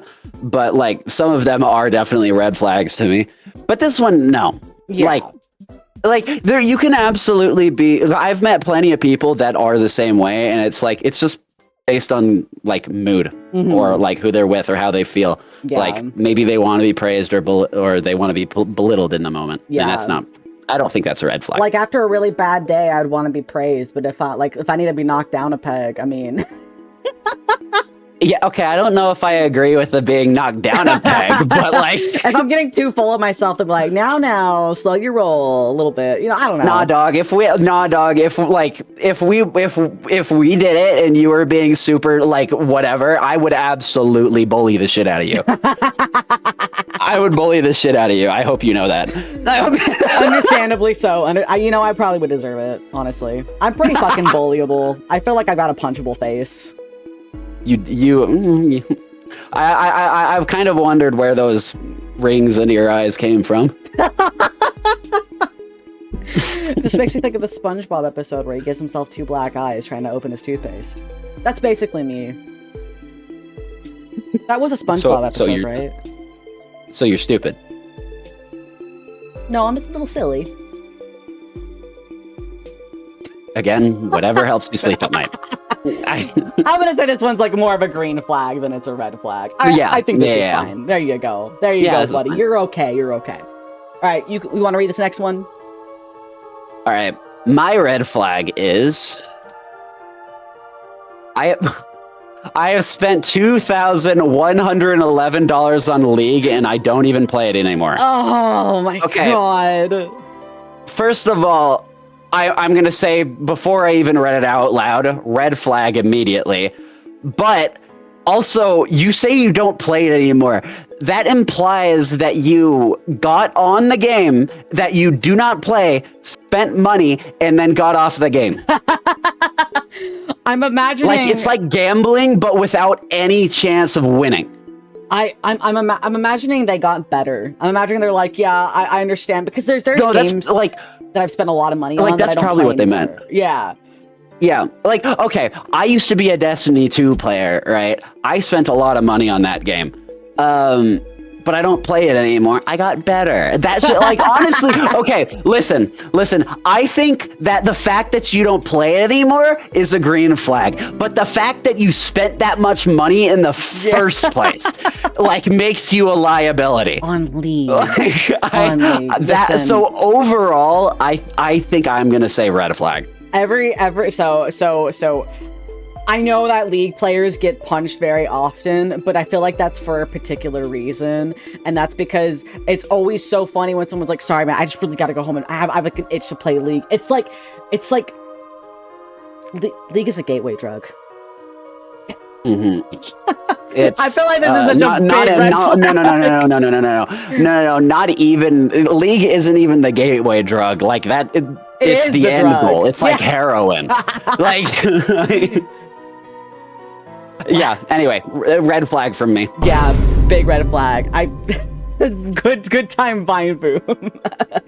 All right, big red flag. All right, my red flag is 1,000 hours in Sword Art Online integral factor. Wait. No, I want to make an informed decision about this. Is this a good game? Sword Art Online integral factor. Are you looking up like the rating? I'm just like looking it up and like going through it like images and shit. I know for a fact who submitted this too. I feel like I can't judge this one because I know who submitted it. Okay, honestly, I can't say that that's a red flag. Like, this looks like this could just be, you know, like a hyperfixation or some shit like that. Yeah. Or you just really enjoyed it. I don't think that's a red flag. I put over 1,000 hours easily into Mabinogi. If I look at my fucking play history, I mostly played it through the Nexon launcher and not the Steam launcher, and the Steam launcher says I have like 900 hours in it. Like, quite literally, I probably have like 5,000 hours in that game, so I'm not one to judge, but also, I know for a fact this is my brother. I know this is my brother that submitted this, abso-fucking-lutely, so I can't judge this one all too hard, but I would say this is, I don't know, you can have your hobbies, bro, whatever, man. Yeah, I had like a fucking, there was like a solid year or so that I basically lived in Destiny 2. So I don't think I have anything, like I have no room to speak when it comes to spending a lot of hours in a game. Plus this honestly kind of seems like actually, like this doesn't seem like a bad game to spend a bunch of time in. I haven't played it. I'm literally only looking at Google images. From my understanding, it was mobile only for a long time and then eventually came to desktop. So I feel like it also depends on if you're mobile gaming it versus if you're desktop gaming it, because I think I judge a little bit more if it's mobile gaming. I probably would too, but that's just because I hate mobile games. Like, not that one specifically. I don't know. We have added context. I don't know.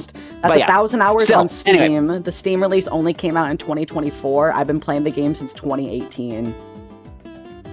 Damn. Yeah, whatever. Wow. Whatever. Still, I don't know. I don't think it's a red flag. We'll go ahead and we'll say this Even with the caveats of other things, still not my problem. It's like I don't see beige a problem. flag, I think. But I'll put it in green. Yeah. We don't have a red flag option. Yeah. All right. Here's our next one. My red flag is I will leave my clean laundry in my basket and take it out when I need to wear it, leaving the dirty clothes next to it instead of putting my clothes away. Then, when it's empty, I put the dirty clothes in the basket to wash, and it's like, okay, do you have depression? Oh, that's true. I do. This is not my submission, but I kind of do this shit. Yeah, as a person with, severe depression, I cannot in good conscience, like, even possibly see this as a red flag, because a lot of the times, like, I think that it would be obviously best if you could, change that, if you could be a little bit better, but also it's literally something wrong with your head. And this is making the assumption that it is depression. Yeah. If it's not depression, you have a little bit less leeway, but still, I don't see it as a red flag, because at least you're wearing clean clothes. Because that's fair. because sometimes, you need to take the wins where you can get them. Sometimes just like wearing clean clothes is better than wearing dirty ones. At least you have the energy to put it in the put it in the wash and start it up. So again, I think I'm projecting onto this a little bit. I'm like imagining if this was myself.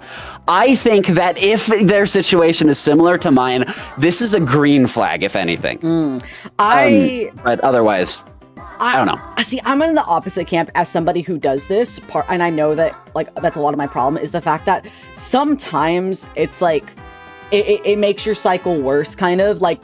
I finally went and I put away my laundry after not putting away my laundry for like 5 months. I do genuinely think that it's a good thing of like discipline in order to do so. And it kind of helps with your kind of mindset to get out of that. I guess the thing that gets me is less about it's less about the clean clothes staying in the hamper and more putting the dirty clothes on the floor. I feel like a second hamper would solve this problem entirely. Yeah, that would definitely help a lot. I think that having your dirty clothes on the floor is like that is an issue. Yeah. And I also do agree that it would be absolutely best, especially for things like discipline and whatnot, if you were able to force yourself to do it regardless. Yeah. But I know how habits work, and I know like you can dread doing the like most tiny things. Yeah. But again, best case scenario, you would like be able to discipline yourself enough to put it away and whatnot. But I don't think it's a red flag. Yeah, I wouldn't say this is. I would say this is very. I wish I had an option for beige. Quizlet doesn't have a third option. I wish I had an option for beige. Yeah. I would say beige. Yeah, because like it's okay. I'm glad you're wearing clean clothes. Putting them away is the best option. Like, yeah. Yes. We'll just agree. put this in green. I guess this is fine. Yeah. All right. My red flag is I'm extremely possessive and no judo. Is this a threat? Okay. Okay. This sounds like some like a Redditor trying to appeal to like an e-girl online. Yeah, so I'll give you all the attention you want. Also, I know judo, so I can defend you. This is main character coded. I'll be your white knight, your knight in shining armor. Do you want to see my katana? I think knowing judo is really cool. It's the fact that these two things were put together. I would say extremely possessive. You know, it depends on what variety. Like I said, I'm a really clingy bitch, and so I would want somebody to be a little bit maybe a little possessive over me. But I don't know. The extremely possessive with the judo, it just comes across as it comes off as Redditor. Okay, but taking it seriously, assuming that this person, like if we were to take this at face value and that this person knows like that they are possessive, a person that is extremely possessive is absolutely a red flag to me. Oh yeah. Yeah. Like, 100% a red flag to me. Like people need their people in relationships, even people that are married that sleep together, they need time to themselves. It's just part of being human. If you're possessive, like to an extreme point, like this says, huge red flag for me. Yeah, it depends. Immediate turn off. It really depends on the degree. You know, it goes back to that. It just makes you think of I always go back to the same fucking ex, the guy that I dated that would be like mad if I left the one that call. fucked the bed. Yeah, same guy, but for a different reason. Yeah, okay. He would get really upset if I left the call that we were in, but all he would do would play his guitar and ignore me. And like that was a level of possessive where he would get upset if I was hanging out with other people, but he would ignore me. So it's like that is the easiest red flag ever, is somebody being extremely possessive. A little bit can be fine for a little bit of spice on occasion, but you gotta let me go and hang out with other fucking people on occasion. It does also depend on the person. Like for example, like for you would want somebody that's a little possessive. I do not want anyone that's possessive even in the slightest. Yeah. Okay, there's a difference between like protective and possessive. Like I want someone that's protective of me, but not somebody that is like constantly like on me about something. That's a red flag to me. Yeah. All right, get this guy out of here. Get Judo Man out of here. Yeah, red take your fucking katana flag. somewhere else. Hey. All right, my red flag is. Oh my god. Red flag immediately. Get them out of here. Don't date VTubers. From a VTuber, Yeah, do not don't date a VTuber. VTubers. It is not worth it. It's not worth. Don't date content creators in general. You know, just from you know, like statistics, they might be a pedophile. Don't even bother.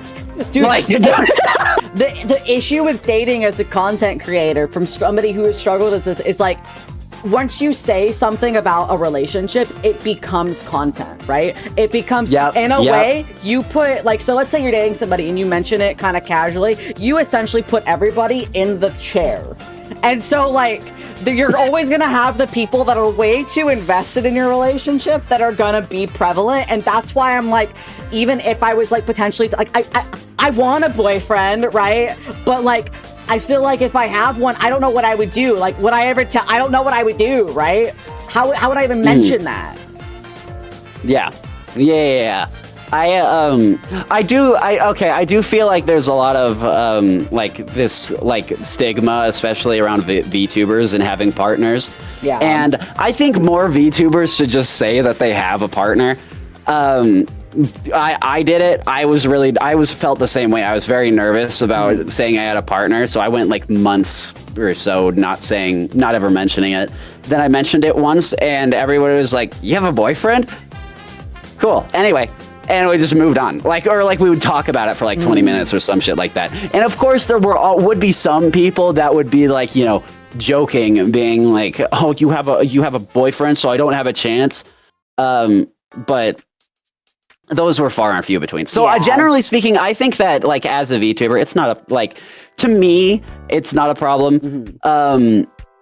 Looking at this, like, you know, normally, I don't think that like being a VTuber isn't it's a fucking red flag. But if you're one of those, I feel like it depends on who you are. Do you make VR chat content? I feel like it depends. You make on VR chat content. Are. That's a red flag. I feel like it depends on if you are an average person or if you are also a content creator. Because the main issue, I think, when it comes to content, in regards to or creators in relationships, is I always think about, what if the relationship doesn't work out and you split up? That's really messy to navigate, especially if that person is also a creator. So you're like having to go like, hey, so and so aren't together. Yes. And you're still gonna be asked about it, especially if it's a messy break. You're still gonna be asked for it, like about it for months and months and months. Recently, somebody was like, oh, so and so are dating. No, they broke up literally 2 years ago. Like, what do you mean? So and then there is also the issue of like, if you get a certain kind of person that you're dating that's like also like kind of possessive in a way or something like that, they're gonna see all these people online being like oh, so you should date so and so, or you should date who whatever the fuck, and they might think that they're cheating or some shit like that. But that would be a red flag on their part. But yeah, anyway, so honestly, I don't know. I would put this in red flag just for the funnies. Yeah, let's do that. All right, no VTubers. All right.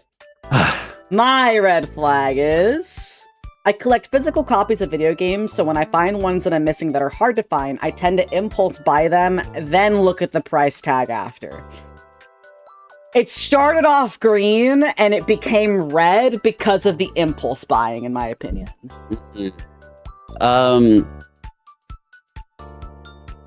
I think that, like, as you mentioned, the impulse buying is not a good thing, but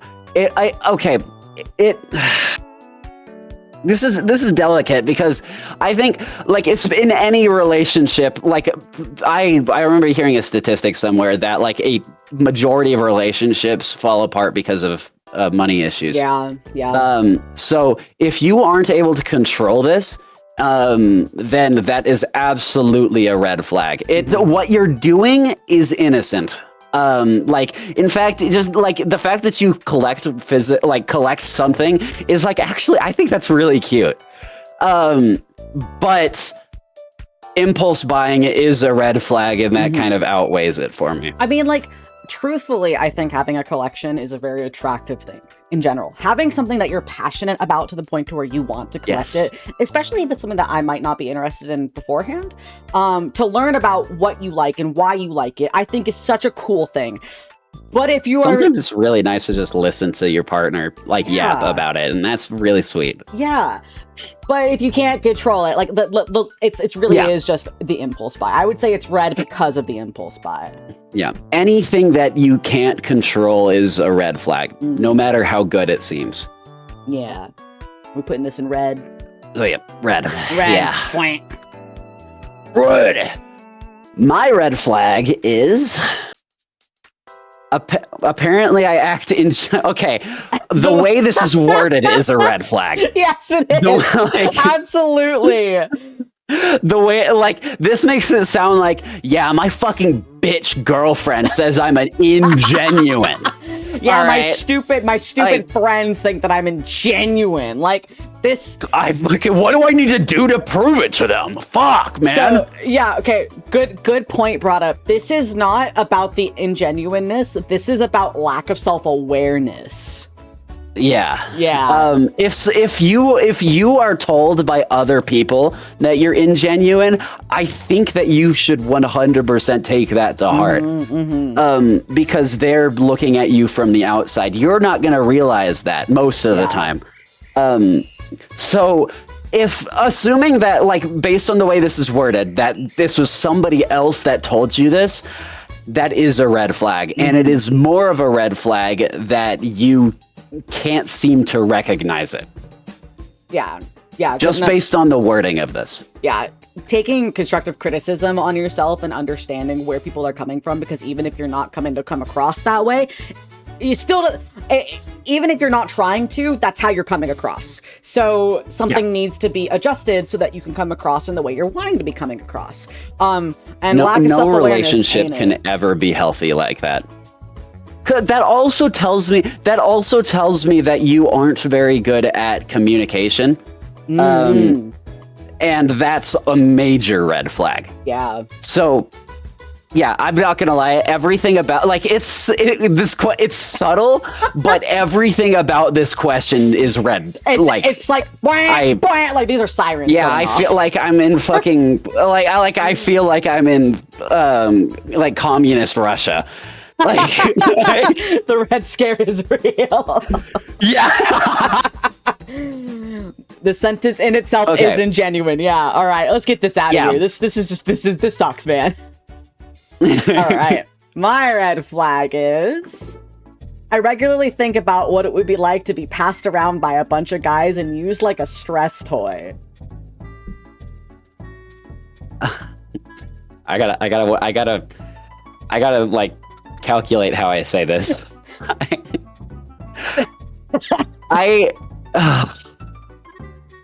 Okay, as long as you're just imagining it, not a problem. Like, if you're imagining it, that's not a problem. Everybody gets fucking horny sometimes, and everybody, it's like also like, you know, like everybody has like dark thoughts and things like that. Like if we were judged for the things we think, it would be horrible. I would be in fucking prison.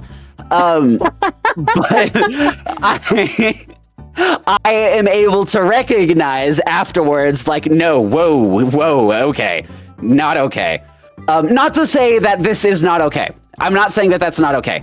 But what I mean to say is that, like, there's no problem with this. Now, if it like affects the relationship in some way, like you find it hard to get, okay. I'm taking notes. This is me. Okay, I have a tendency of, with this kind of stuff, almost like psychoanalyzing people, but this tells me that this may be a porn addiction, and porn addictions are a problem in relationships. They are very real, and they can absolutely be a problem, and those are red flags. So if it affects like you having sex with your partner, and things like that, and you can't help it or control it, then it's a red flag. But if it's just the thought and it doesn't create issues, then no, I can't see that as a red flag. Everybody has thoughts like that. Yeah, so this was mine.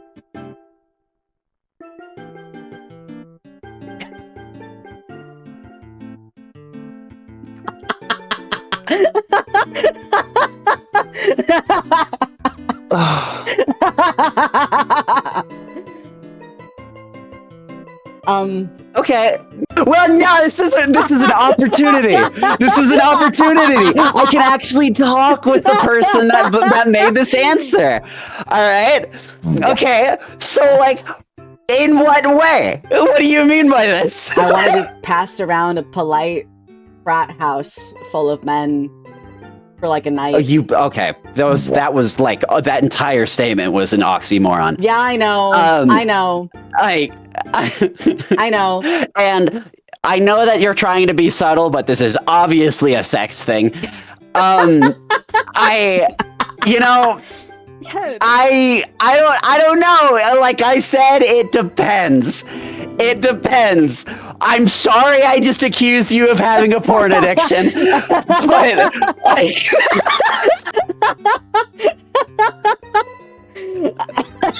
can just imagine, like, now I feel bad. Like, can you imagine, now I'm imagining you listening to this and be like, damn. I was like, oh, Hey, I never damn. thought about that part. Give me my head back! Give me my fucking head back! They took my head as punishment for being a whore. Oh my god.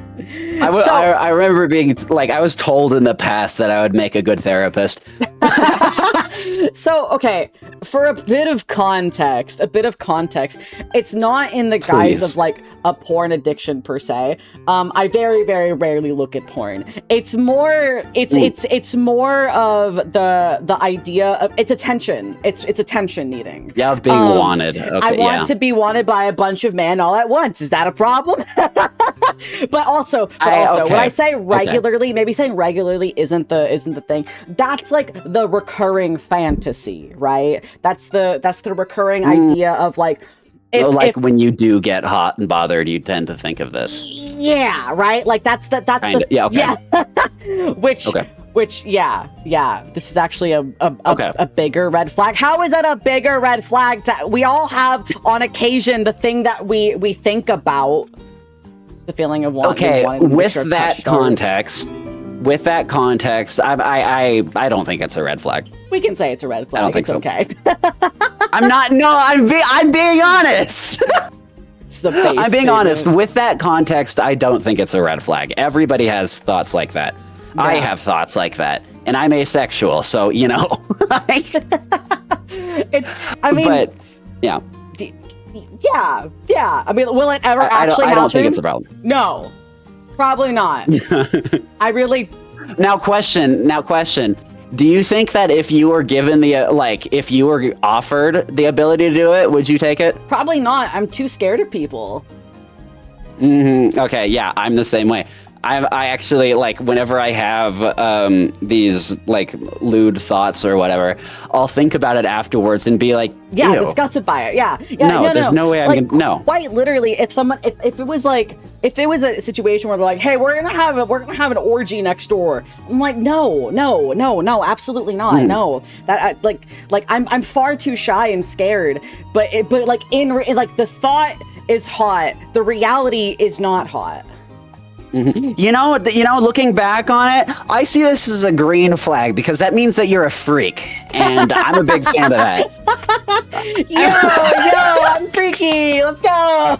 Yay! When in reality, I would say actually in reality, I'm very vanilla. I'm like freaky in mind, but vanilla in practice. So, dude, I'm open-minded, I guess. this sounds kind of sad, but I remember being told once that like your trauma in the past can affect your like kinks and so on and so forth. And I was like, then why the fuck am I so vanilla? Like, if trauma affects my kinks, I should be the kinkiest motherfucker in the room. Understandable. I've turned all my trauma into kinks. I'm like the opposite way. I think I've turned most of my trauma into keeping it trauma. But yeah, this is probably the freakiest I think that's exactly what happened to me. Yeah, this is probably the freakiest I get, and it's freaky in mind, but not freaky in reality. Yes. Yeah. So I'd say green flag. Oh my god, I'm a green flag, guys! Yay! Don't get excited. I heard you said you put multiple in here, so that's to be decided. Yeah, that's true. I did put multiple in here. I wonder what created tat gear. We don't talk about my prey kink right now. We don't have to talk about that right now. Your what? So... I'm sorry. Did you say prey? Yeah, like P-R-E-Y. Like P-R-E-Y. Yeah. Prey. Yeah. Okay. I want to be consensually, by the person that I'm in a relationship with, chased through the forest while they're wearing tat gear, and then if they catch me, they get to fuck me. Is the tat gear important? Tat gear is really hot. Tat gear is really hot.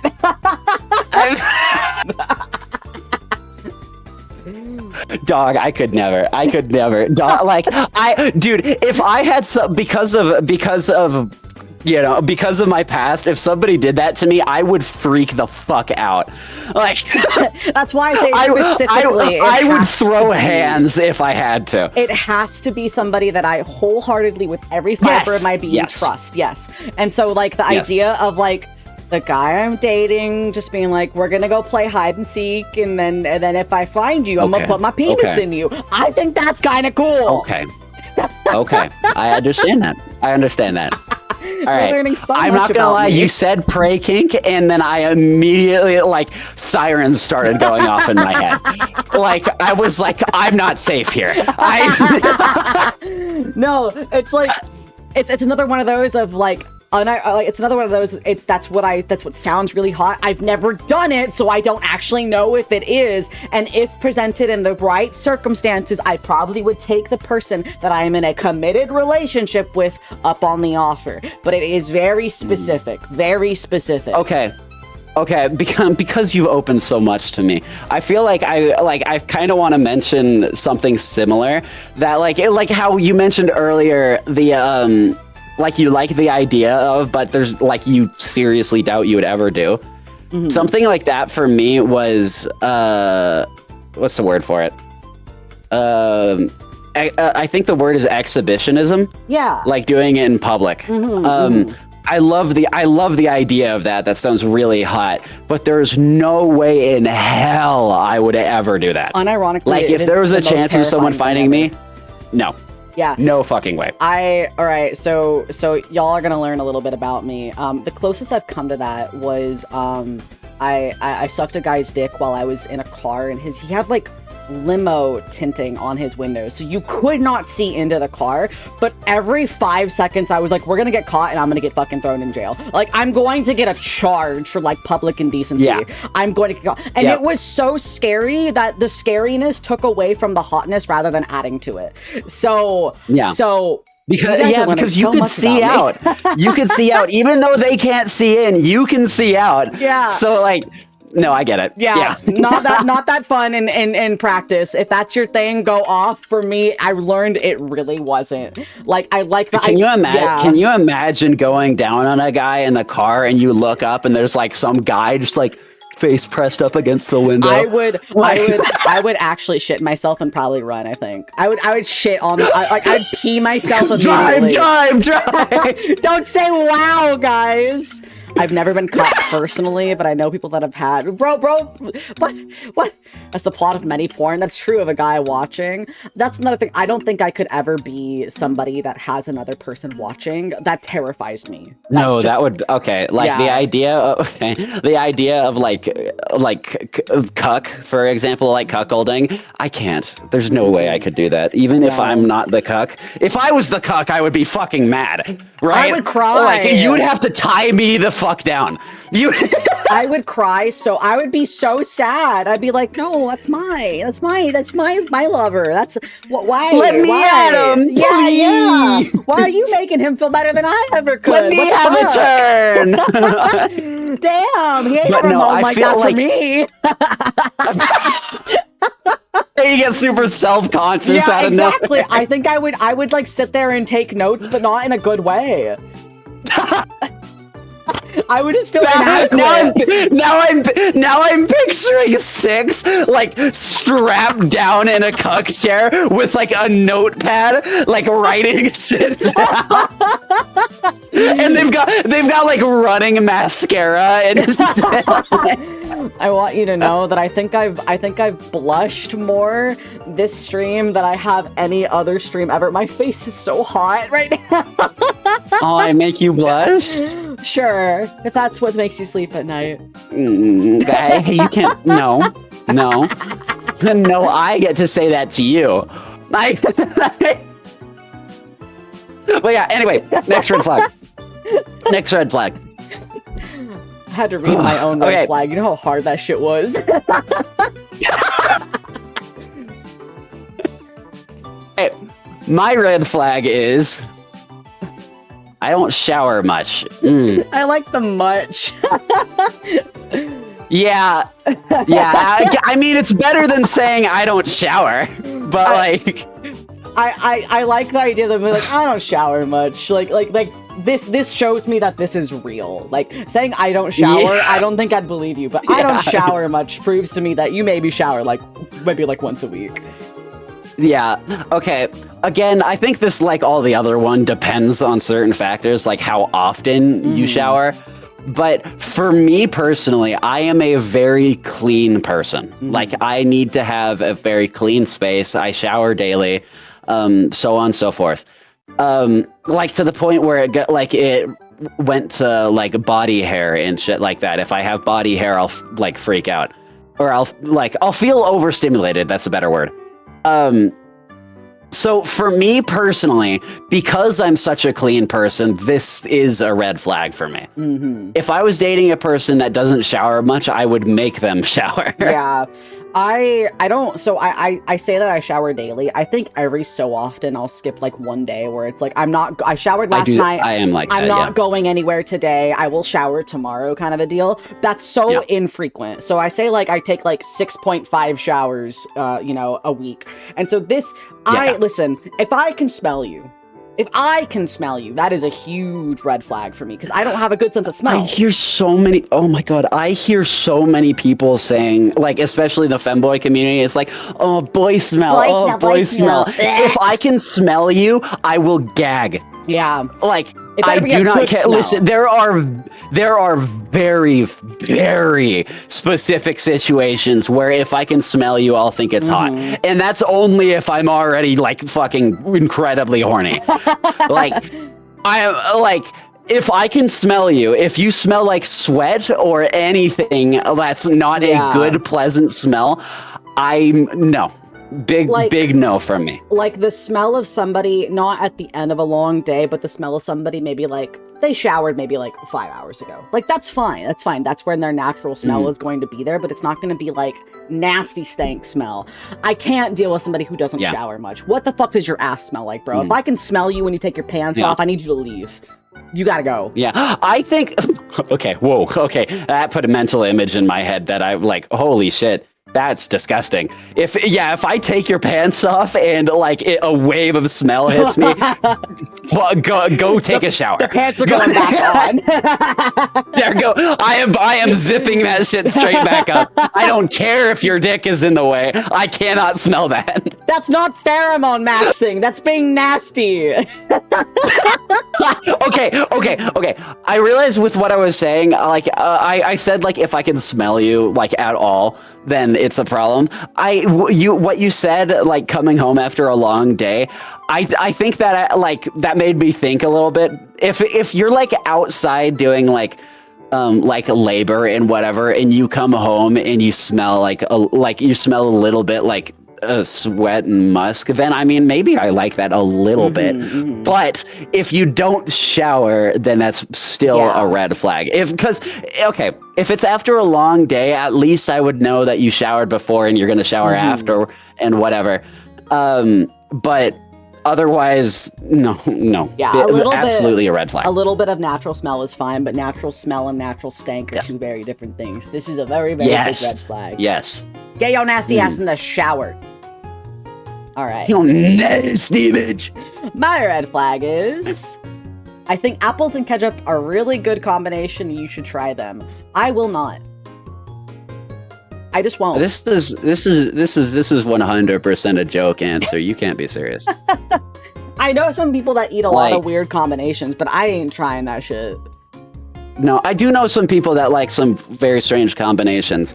But I'm good, I think. I actually, okay, well, there was this one time that I made, this was when I took this was me taking a college level culinary class. I made spaghetti, but the sauce was strawberries.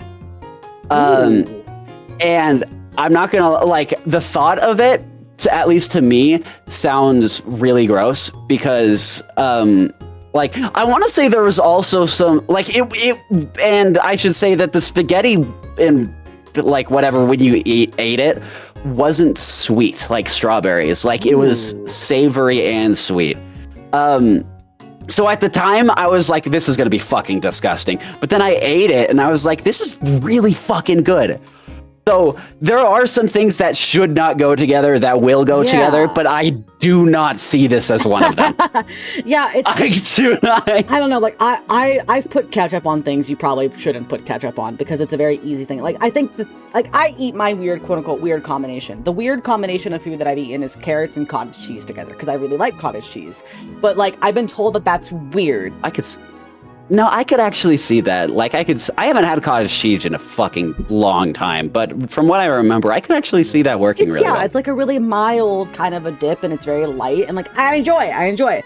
So I get judging people's food combinations, a little bit, but at the same time, I just think that this is bad. I think the fact that it's ketchup specifically, if it was any other, I might hear you out, but something about ketchup rings to me this is 5-year-old. What about mayonnaise? I would probably understand ketchup. I would understand apples and mayonnaise better than apples and ketchup. Oh, you're fucking insane. You're insane. Okay, never mind. I would understand ketchup more than mayo. I'm just thinking of the flavor profile of ketchup and apples, and that sounds revolting as somebody who loves apples. Yeah, I'm gonna regret saying this, but I could see it working. I don't want to try, and I still can't get the image out of my head of how did you even figure this out? There was a thing. Did you just was this on accident? Because the only acceptable way I could think of this is if you had apples, cut apples or some shit like that next to some ketchup and they happen to touch. But even then, you would lick the ketchup off or something, then eat the apple. I imagine they had a McDonald's Happy Meal, and their Happy Meal apples touched their Happy Meal fry dip, which was ketchup. Okay. Thank you for the song. Thank you. I haven't had the Happy Meal apples in so fucking long, but I distinctly remember them tasting like soap. Yeah, they don't taste good. Something about the Happy Meal apples. Yeah, they taste like weird. preservatives and nothing else. Yeah. And it was so fucking gross. And so, you know, if that is the situation, that only doubles down on the red flag. Because why the fuck would you have apples? This is nasty. I'm trying to imagine kissing somebody after they've eaten apples and ketchup, and I want to puke. No, now picture this. You kiss somebody after eating apples and ketchup, but they haven't swallowed it and they spit it into your mouth. No. I'm getting this out of here. No, we're moving on. Okay, actually, okay.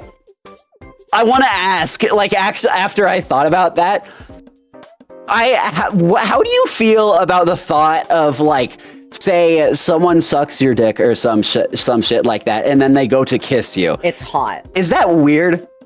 It's hot. How do you like that? Yes, I think that's hot. Okay. If I'm not willing to taste myself, how can I expect them to not to taste me? Like, right? Like, am I not going to eat my own cooking and expect other people to eat it? Okay, man, you could. I just know you got that off of Reddit. No, I didn't. Like, you got that off of Reddit or like like Tumblr or some shit. No. No. That's been my thought process. How am I not going to eat my own cooking? You're not that creative. All right, let's not. I used to write fan fiction, bro. Oh, of course you used to write fan fiction. Why am I not surprised? You would be the type. I'm just saying. I can be poetic when I want to.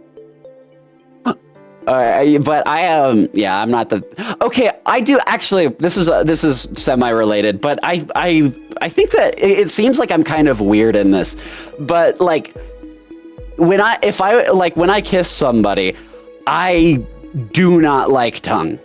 Like, if somebody kisses with tongue, I like it. It grosses me out. I don't like it. Damn.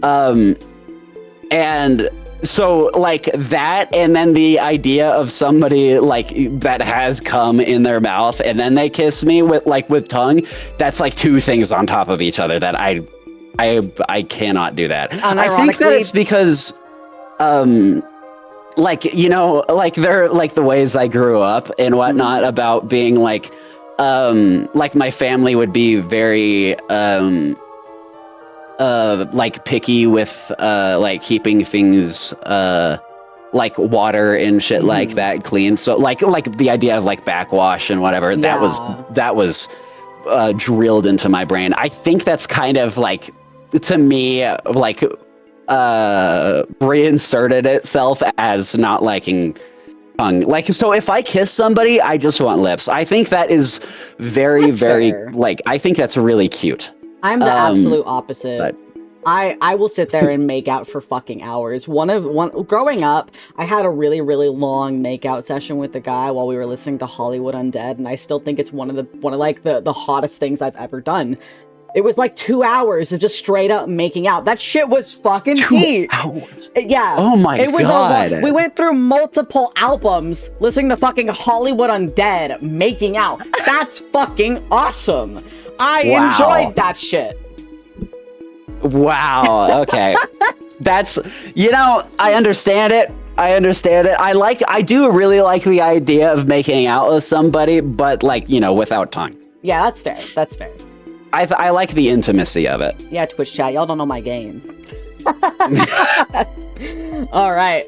My red flag is hoarder. Haven't thrown anything away in a while, and my room is full.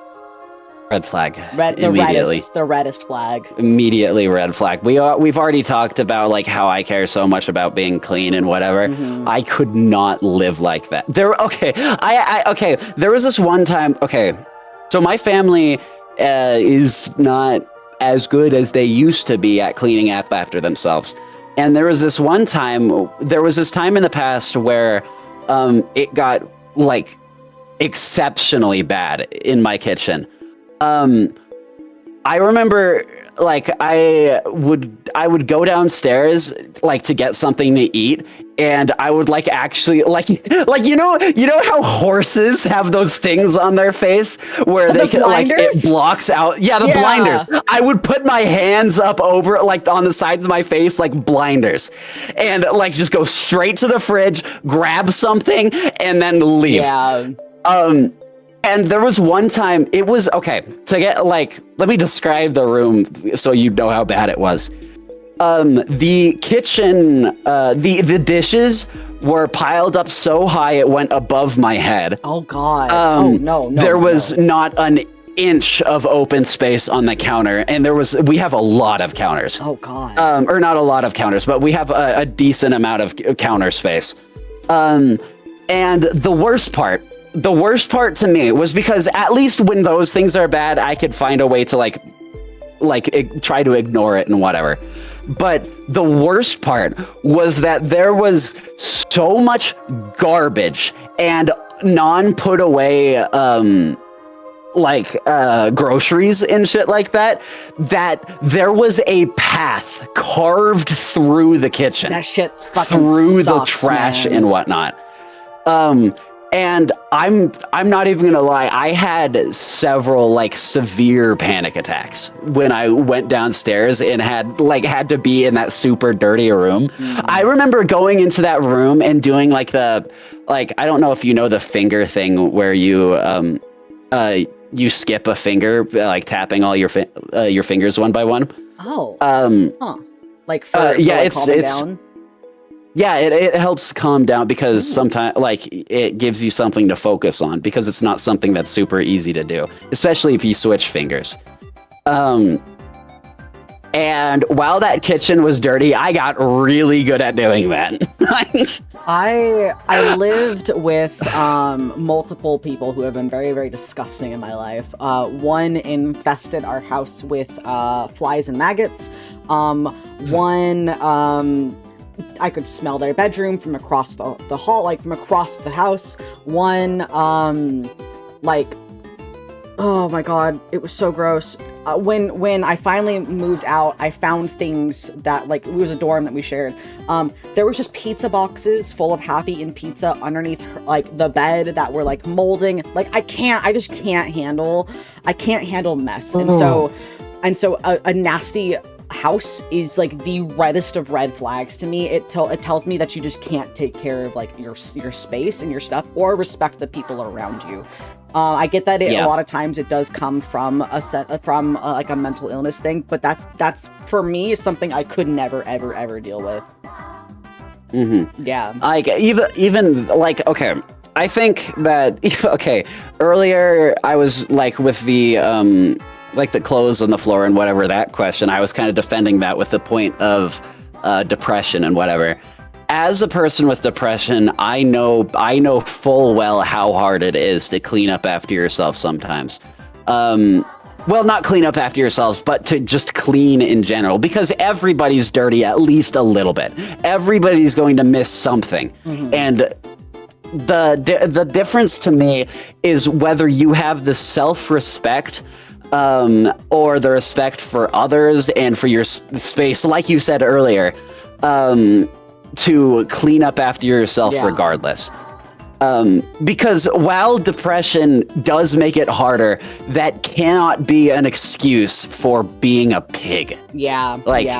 At a certain point, if you live like that, that's on you. Yeah, there comes a certain point where it goes from being understandable to being a genuine health hazard. Yes. So I would say red flag. Don't look into a relationship until you kind of get it manageable. Yeah, if you can fix it, then maybe. But besides that, no. All right. My red flag is they say you're never. This one was really funny. They say you're never more than 8 feet from a spider. In my home, you're never more than 3 steps from a bladed instrument. But that's more having too many tools rather than a. Wait. No, let me reread that one. Let me reread that one. Okay. They say that you're never more than 8 feet from a spider. In my home, there's never more than 3 steps from a bladed instrument. But that's just more than having too many tools rather than a true red flag. I don't think this could have been written more red flag. Tip to my fedora. My lady. Was the spider thing really necessary? Can we just move on? Red flag. Let's move on. My red flag is... I'll say sorry for anything. For example, I'll drop a rock and say sorry to it. Okay. I think saying... I don't know. I could see this as beige. Because I think that, like, at least for me personally, if I'm with a person that's always self-degrading, that never knows their worth, that is always apologizing or things like that, it's gonna rub off on me. Yeah. And I'm gonna start feeling like that. I'm gonna start apologizing. I already am a very apologetic person, and I'm working on that myself. I think that if I was in a relationship with this person, I think that it could work because if they were open enough to listen to me and my suggestions and me being like, don't apologize, stop apologizing. Then I could see it working. But as it stands, I would say this is beige because I can't say that it's a red flag because it's not like it would ruin a relationship. But it's definitely not a green flag. Yeah. This is something that you would need to like fix about yourself. Yeah, the saying sorry to something that's inanimate is never an issue. I actually see the inanimate sorry as a green flag. You're conscious of your surroundings, and so if you bump into a table, you're saying sorry. That means if you bump into a person, you're going to say sorry. But at some point, when you over apologize, that's when like it loses meaning. It makes it to where like you'll apologize for things that shouldn't be apologized for. You know, like basically everything you said. Yeah. Then the person that you're apologizing to feels like they're the one responsible because you're always apologizing. Yeah. Yeah. Yeah. All right. A little thing my therapist once told me: stop saying sorry so much and say thank you more often. Yes. Yeah. Yes. That's what I've been trying to do. So like you say, like instead of saying sorry for bothering you, you should say thanks for listening to me. Yeah. Or thank you sorry for taking so long. It's like, yeah, sorry for taking so long. You should say thanks for waiting, or so on and so forth. Yeah. That's much better. And of course, I've seen people being like a super fucking, yeah, well, you can't say thanks for that. Like, obviously, I'm not going to fucking, like, if you hit somebody, you should apologize. You're not going to like run into some, yeah, thanks for letting me give you a black eye. No, you apologize. Don't be a little shit and be super, like, sarcastic about it. That drives me insane. Yeah. But you should start saying thank you when you can. Yeah, it's definitely something to help with just improving. So yeah, this is beige to me. Since we're definitely saying it's not green and it's more beige, we'll go ahead and put it in red since it's more leaning towards red. Yeah. Okay. Yeah. All right. Did you read the last one or was it me? I can't remember. I'll read this one. Okay. My red flag is if the show or movie is not anime, I will not watch it. The same goes for book. I only read. I don't think I understand this question. I only read manga. If the show or movie is not anime, I will not watch it. The same goes for book. I only read. So wait, okay. When you say anime, do you mean like Japanese anime style art? I'm imagining that I'm imagining they only will watch something if it comes from Japan. Oh, okay. Like they will only read manga. Okay. They will only watch anime if it's like Western or like not Japanese. They won't indulge in it. Okay. I'm kind of taking this as they like only want like a certain style or like an art style. Like they don't like physical or they don't like in-person acting or like cartoons, but rather, you know, like anime style. And if that's the case, that's not a red flag. That's just a preference. However, if you're right and they're just like an otaku, that's a red flag. I would say that it's a red flag in general. Like, the way I'm taking this is they're like, I will not indulge in Western media kind of a deal. That's the vibe this gets me based on how it's written. Yeah, based on how it's worded, I agree. That they are kind of like, they're almost kind of posh about it. Like, Thing Japan. like they're better. Yeah, Thing Japan. I'm a cultured otaku. I will not read. I'm cultured. I will not watch any show or movie if it's not anime. The 1984 manga adaptation. If not, I'm not reading it. The same goes for books. Those are too many words. I need pictures. Yeah, this is a hard red flag for me.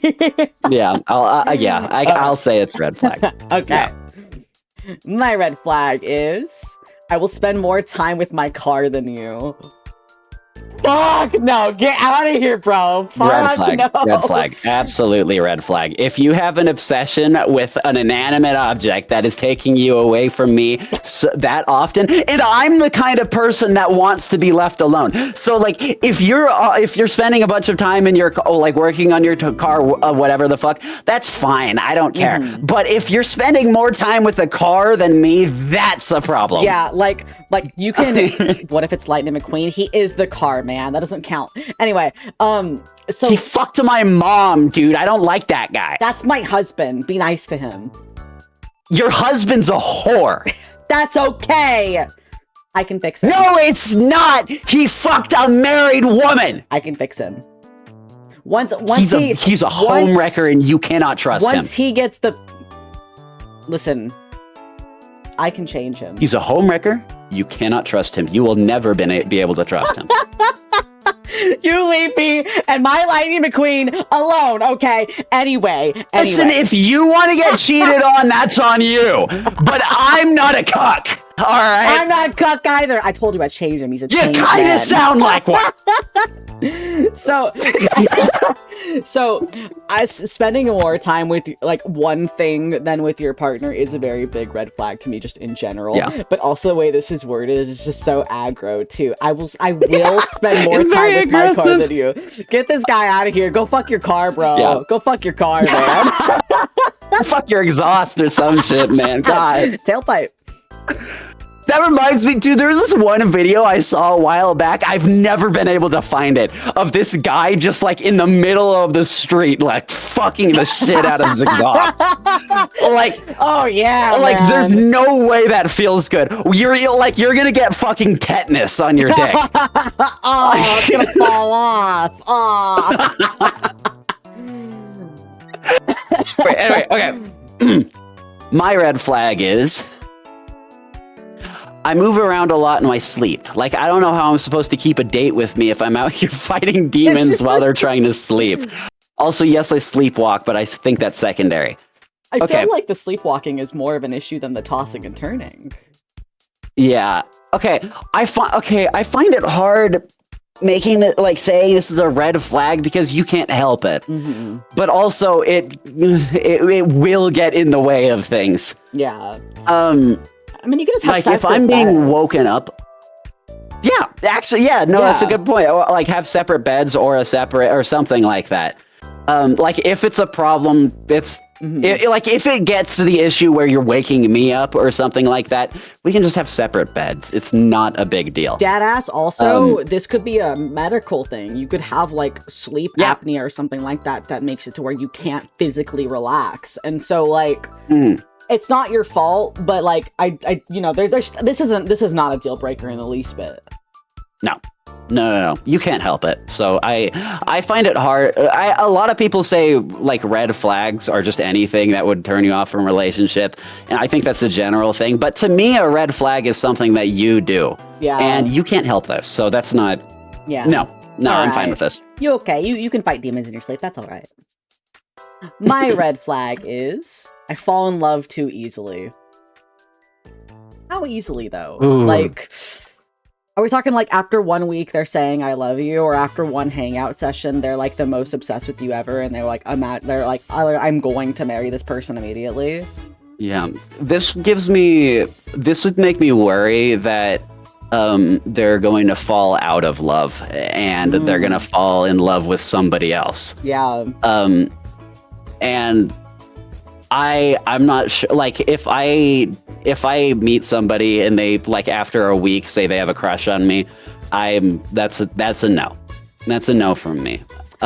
See, I think sorry, you go. I feel like when you have a good connection with somebody, I feel like you can develop like a crush, but like not love, right? You can develop a fondness or like an interest in that person within like a week or so, depending on how much you see that person. Like there was a guy I hung out with every fucking day for like a week, and then we ended up like being like, yeah, I think you're neat. We can start like trying out dating, and then we were in a relationship for a long time because that natural kind of like, I find you attractive, I find your personality attractive, right thing. That is a thing. But if like after a week he was like, I think you're my soulmate and I'm in love with you, I run. Yeah. So I think that it depends. Like most of these things, it depends on extent. But at face value, this is a bit of a red flag to me. Yeah. I think that it could work, but it's more red than green. Yeah. All right. Cool your jets a little bit. My red flag is I like to put ketchup on my mac and cheese. I feel like a lot of people do this one. Really? I've met. Is this a common thing? I've met a lot of people that eat ketchup with mac and cheese. I don't personally like it, but I know a lot of people that do it. Canadian spot. Okay, well, is in this that case, a Canadian thing? if it's so popular, then like it must be like at least kind of decent. So like, I don't know. It is not common. I don't see it when as I a red lived in the flag, then. South, I had multiple people that I like had lived with that did this. Hot sauce. Why is hot sauce on mac and cheese more normal than ketchup? Well, I think that hot sauce makes more sense to me because you just want it to be spicy. That's fair. But ketchup is just a flavor. Yeah. So I don't know. Like one of my, I think it's fine. Yeah, like this is whatever. Like one of my old roommates would only eat reheated mac and cheese is if it had ketchup. Like it added to the reheatedness of it. And I was like, that's strange to me, but like, you know, you do you. Not like a big problem. Yeah, it's not like it bothers me. Yeah. I don't give a shit. All Eat what you want. Just clean up after yourself. Yeah. All right. My red flag is I'm a very sleepy guy. I'm always looking to take a nap. Doesn't matter where. You name it, I've probably slept there and or like that. I don't have any conditions or anything. I just like sleeping. This unfortunately has a side effect of me often missing texts or phone calls. So, oops. God, they're literally me. Are you sure it's not like a condition or something? Like No, but like taking this seriously, that is like if you. Okay, well, I'm thinking of the condition that just makes you fall asleep spontaneously. Oh, like narcolepsy. Yeah, narcolepsy. But I don't know, if you're just sleepy, you probably just need to like fucking drink more water or some shit. Drink man. more water. like take a magnesium before you sleep. Maybe you have sleep apnea, so you're not actually getting restful sleep. Like, I you know, like, I feel like if you're always looking to take a nap, that probably means that you're just fucking exhausted, and that's not a good thing. And also, if you're missing my damn text messages and phone calls because you're fucking sleeping in, yeah, I mean, like, that's cool that you're not, like, ignoring me on purpose, but at the same time, I don't know. It depends on how often they are sleeping. Like, if they're sleeping, like, 20 hours a day, like, that's not a good thing. See, I've got like I live in the house where like whenever you call or text somebody, you would be very lucky to get a response right away. Most of the time, if you call somebody, they'll maybe call you back in like an hour or something like that. And so like them missing texts or something like that. Like I don't care. Like as long as you respond eventually, it's not a problem to me. Yeah, I don't need like an immediate response unless it's like super time sensitive. But like, I feel like it also depends on like if we were planning something and you decided to like nap and then you missed the plan or something like that. Like you missed the call or you missed like that. Yeah, like there's layers. That is a problem. But overall, I don't think this is a red flag. It's a bit concerning, but not a red flag to me. Yeah, we can just take naps I'm together. sleepy too, but like, yeah. I love me a good nap. My red flag is I wipe what? I wipe standing up. I mean, congratulations. I don't see why you would even mention that. I don't really care about what you're doing in the bathroom, bro. As long as you wiping, I guess. Yeah, just wipe. I don't care.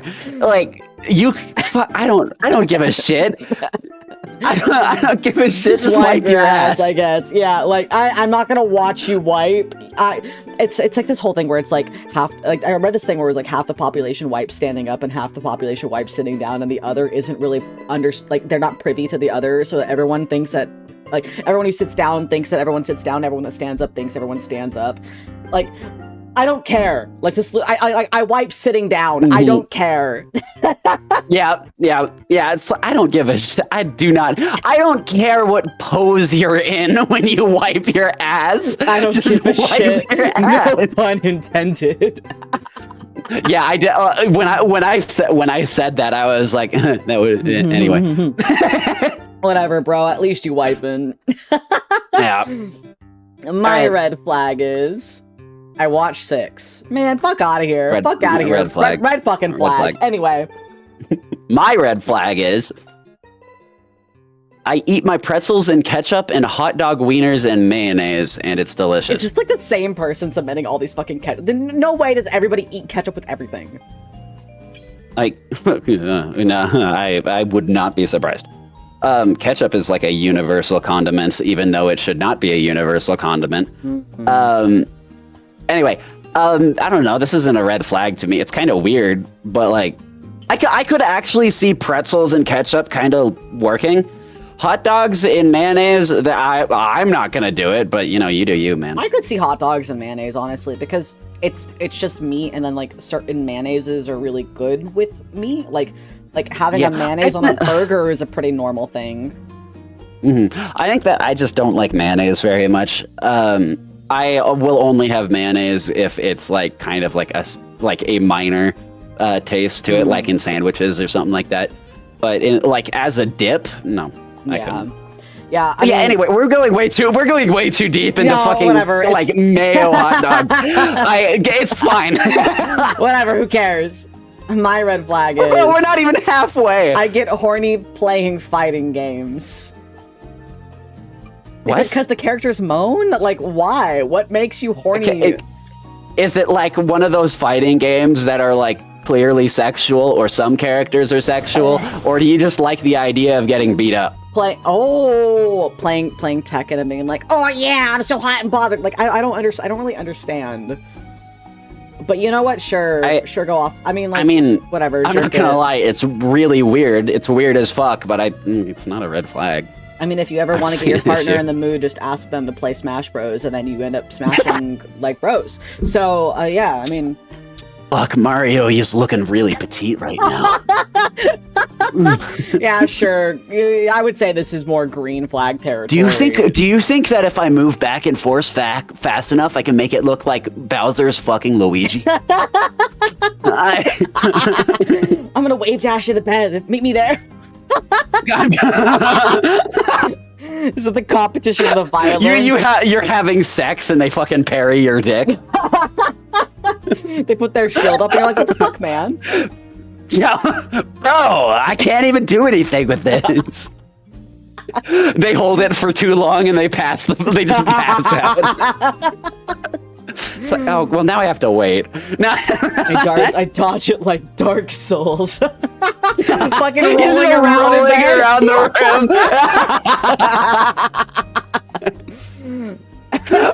Okay. My red flag is I don't take the trash out. I will pile things on top of the trash can in hopes my roommate will take the trash out. That's a red flag. It's not a major red flag, but it's a red flag. Like, that tells me that you it tells me multiple things. That you're lazy, that you are dirty and that you don't really care much for the people around you because you're just making them do it. Now, of course, those are kind of extreme because this is fucking minor. This is tiny, so like that doesn't mean that you're a psychopath or some shit. But you should, like, if it's fucking piling stuff on top, take it out yourself. Because then when they have to take it out, the trash is gonna fucking spill all over the place and make a bigger mess. Just take it out. Yeah. So that's a red flag to me. I feel like it also depends on the division of labor as well, too. Like if it's okay, I see the roommate's job to take the trash out. Like if you have like a division of labor, like it's expected both of you take the trash out versus if one person takes the trash out like constantly. I'd say that like yes, at that like with that specifically, it's like you have different jobs in the house. That makes sense. They should be taking the trash out.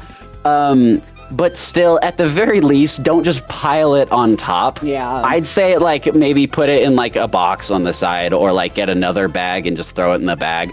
Because then it's just making it inconvenient for them. Yeah. Red flag. So, yeah, shit. anyway, still red flag. Don't be nasty. Yeah. My red flag is I leave half full water bottles all over the desk and I fear confrontation. Are those related? I like how the water bottles are there to like bait and switch us. Yeah, like, do you fear confrontation because of the water bottles? Or, like, are you scared of somebody confronting you about the water bottles? Like, what's going on here? There's a lot to go on. Like, there's just... Do the water bottles make you anxious?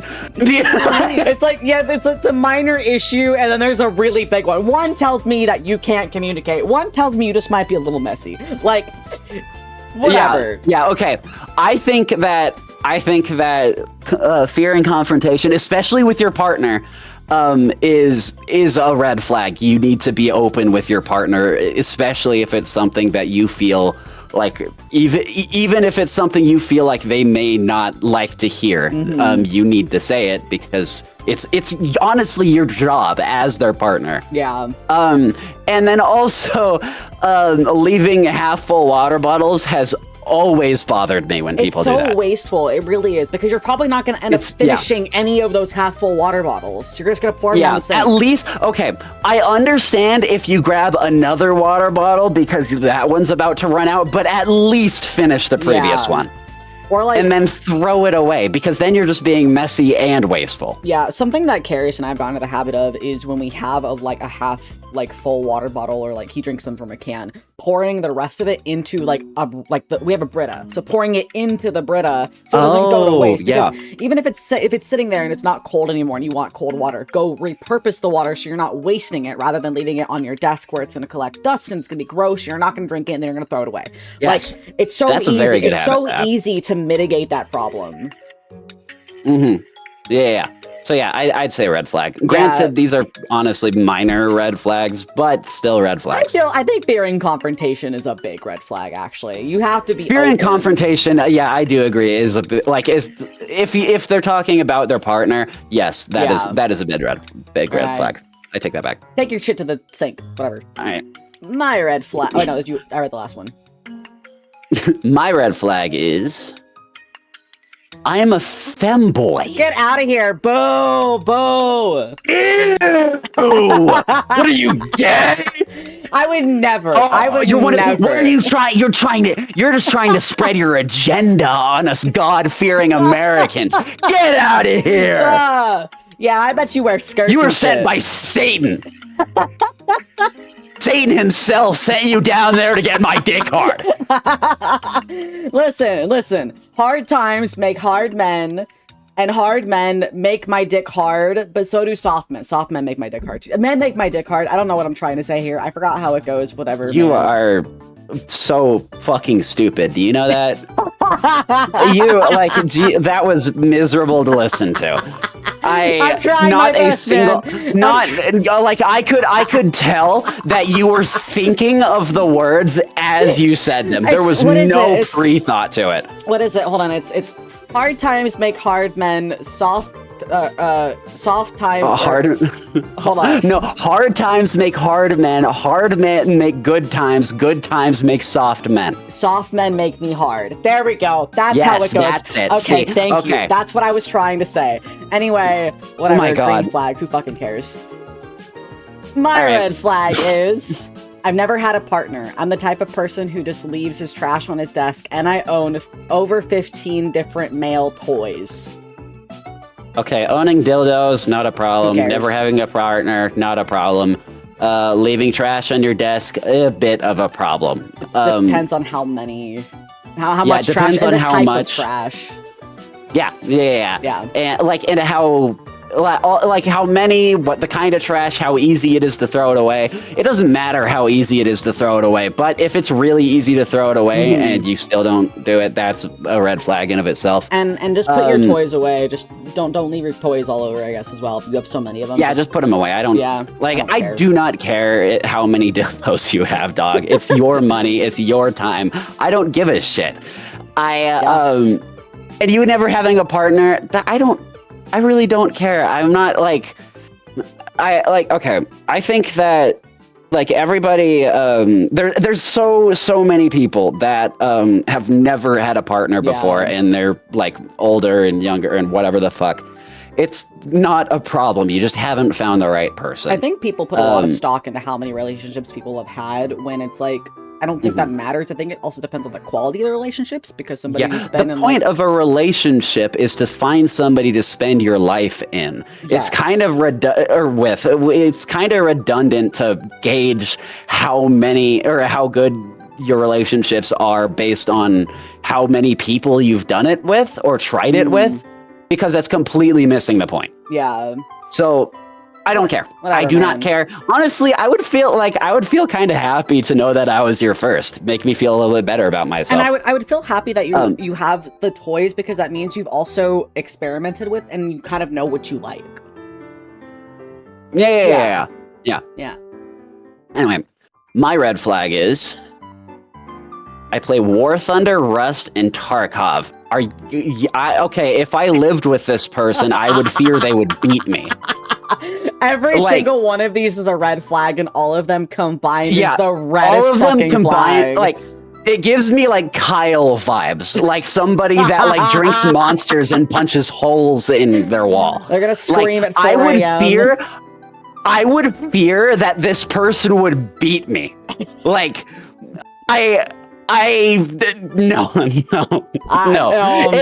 It depends, of course, how the control you have over your emotions and whatnot. But this at face value is all red flags. All three of these games are rage-inducing. The one that stands out to me is Rust, because if you play Rust, you're probably racist. Probably, yeah. and from hearing Carius talk about War Thunder, nothing about War Thunder seems enjoyable in the least bit. So I don't know. All three of these together just make me worry. Yeah. War Thunder is an addiction. Rust, War Thunder is an addiction. Rust makes you racist, and Tarkov makes you a masochist. Yeah. So, red. Yeah. My red flag is I read smut at work when I'm bored and have nothing else to do. I've heard of so many, apparently it's very common among women to read smut, just all the time. It's weird because I feel like it depends on the kind of smut too, right? So I have read a fair amount of smut. Okay? Smut connoisseur here. Listen, he knows what he's talking about. I have read a fair amount of smut. I would say something like, all right, I'm gonna bring up two different series, okay? A Court of Thorns and Roses is the vanilla smut. It's the casual enemies to lovers. They occasionally have sex, but you can honestly skip over it and it's not a big deal. You're like, okay, this is a romance book that has sex in it, right?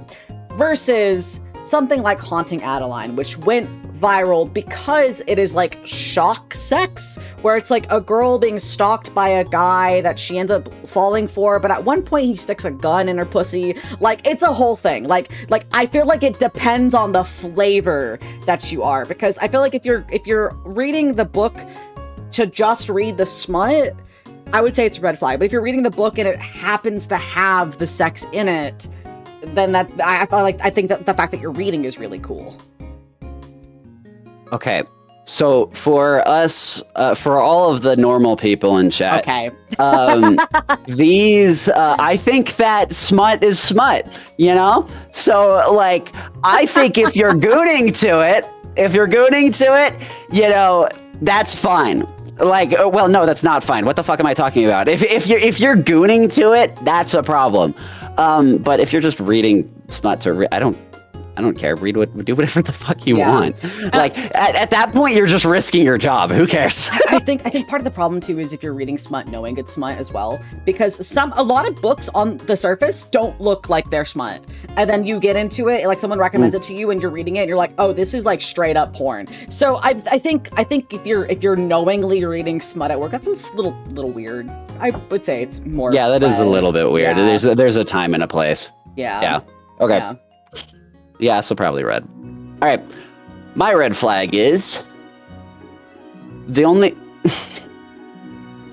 I saw that last word, and I already don't like this. This is stupid. The only thing stronger than the desire to bed rot is the need to piss. That's great. Let's move on to the next question. My red flag is... I tend to react too emotionally, shift blame instead of taking full responsibility, and focus more on winning arguments than on solving the actual problem. You could not have made yourself sound less desirable to me than you could. Then that was peak. That was peak awful, awful, awful. Okay. On one hand, there's a green flag in that you can recognize it. Everything else is a red flag. Like, you've got the tiniest green flag, and then it's followed by Mount Everest red flags. Yeah. So this is 100% this is bad, bad. This is the definition of manipulation in relationships. So yeah, red flags all around. But I do have hope for this person because they can recognize it. Hopefully they can truthfully get therapy. I don't mean that to be condescending. Truthfully, the fact that you recognize it is good. Seek someone to talk to about it. The first step of healing is recognizing that you need to heal. Yeah. So yeah. Anyway, next one. All right. My red flag is I can be embarrassing in public because I love talking to everyone around me and possibly oversharing. Okay, the oversharing, it depends on what it is. That can be a red flag, but I don't see having an outgoing person as a red flag. If anything, that's a green flag, especially if you're someone that's shy, because then they can talk for you and take care of things and whatever. Yeah, somebody who's super outgoing is an incredibly big green flag to me, but it really depends on what you're oversharing. Are you sharing way too personal of things? I mean, I would imagine you are, because you're oversharing with what I assume is strangers. So I don't know. Especially if it's things about me, then that's a red flag. If it's just things about talking about fucking how bad, how you have diarrhea or some shit, it's that's not a problem. It's a bit weird that you share that with everybody, but that's not a problem. I feel like I would get secondhand embarrassment if they shared they had diarrhea with a stranger. I'm not gonna lie, this might just be me, but I don't care. I would feel so awkward because I would just look at the other person and be like, oh, they're probably uncomfortable now, and I would just feel really, really weird about that. I was just, I would probably lean into it and be like, dog, what the, they don't need to know that. What the fuck? But yeah, no, I honestly, I could see this more as a green flag. Yeah, same.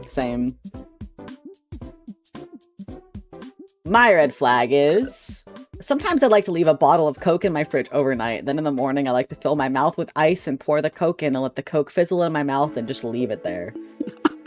seen that one video? Have you seen that one video of this? It was a super old video, like back with like Vine and shit, of this guy laying on the floor and his mouth is full of like Fruit Loops, and some guy pours a bunch of milk into his mouth and like just straight up waterboards the guy. Like, they're doing this to themselves, but like with that, I don't know. Yeah. This isn't like a flag of any means. This is just this is it's weird. It's weird, but like I don't think I would ever notice you doing this. Like, what? I'm so confused. Honestly, I would probably just like maybe tease you a little bit about it, make jokes about it.